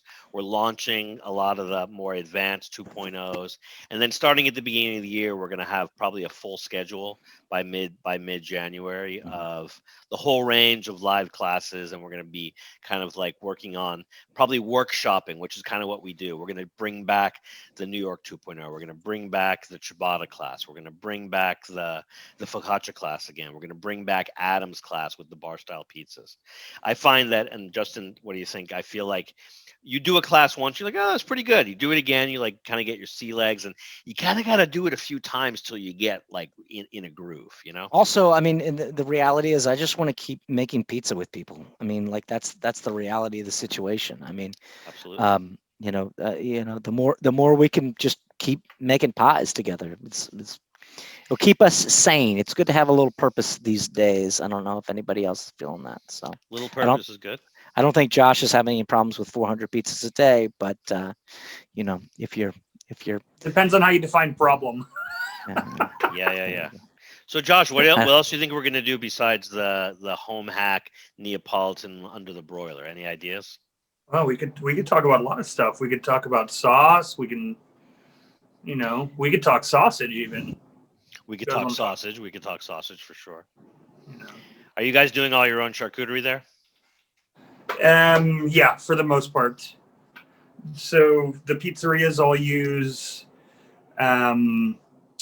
sausage, my sausage recipe. But since sort of my focus shift to the pizzerias, the 100% house-made salumi program in the main restaurant has adjusted a bit with the,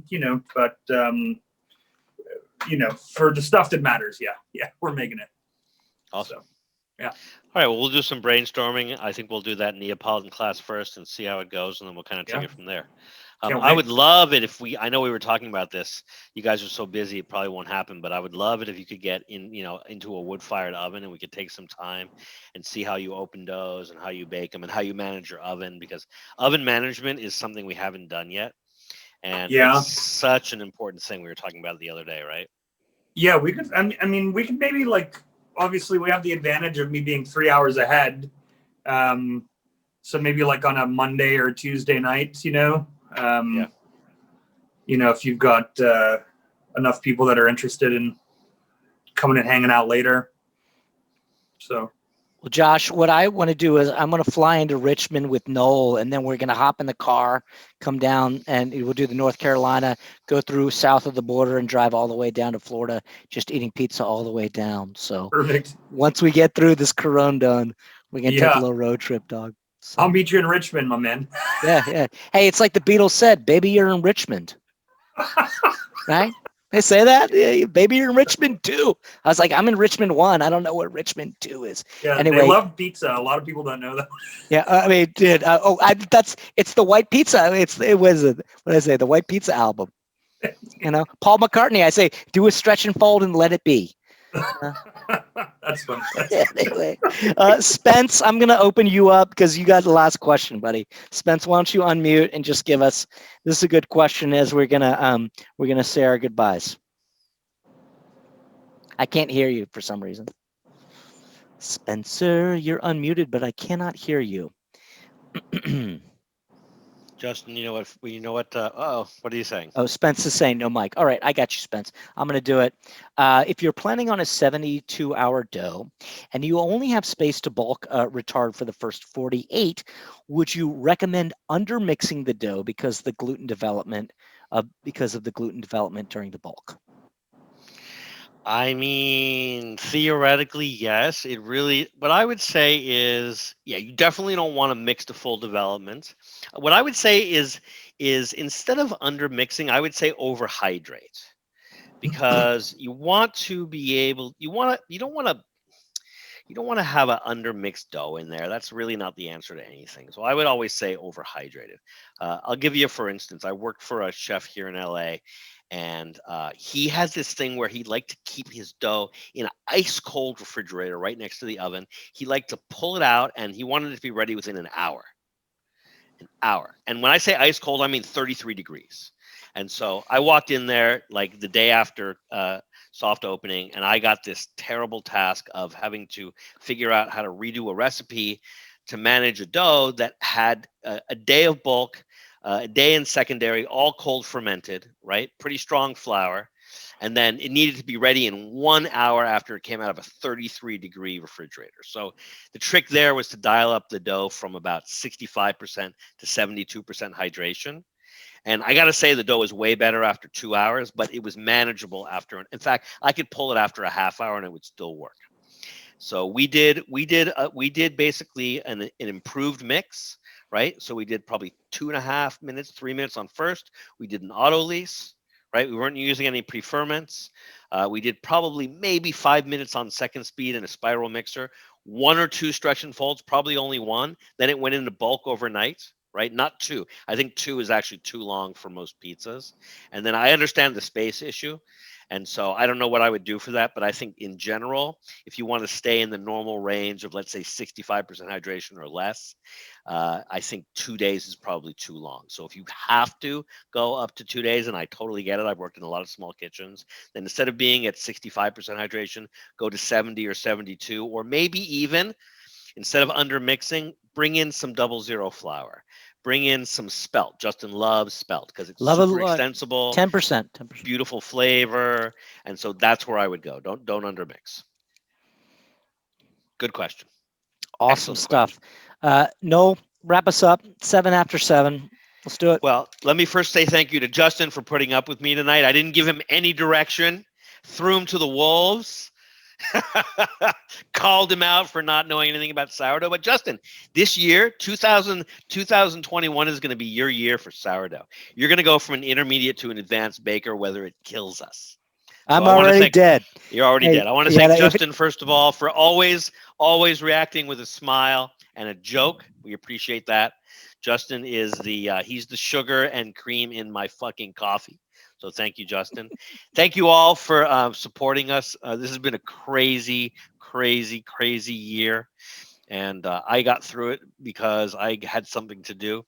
Instead of running around the world pizza consulting, I got to teach all you crazy fools how to make better pizza and how to understand fermentation and how to cope with all the things we're talking about. So I absolutely love it.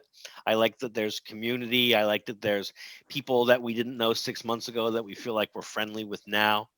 So Justin talks about it a lot, like breaking down barriers and enjoying, pizza with people you like or barely even know, right? So the spirit of pizza and friendship is alive and well in these Zoom classes. So I appreciate that. I want to thank, David for being there. You've taken almost all the classes. You were referred by Adam Kuban. So I actually really love that, because if we hadn't been in COVID, I don't think you would have flown to LA to take a class, and you definitely wouldn't have come back for 4 or 5.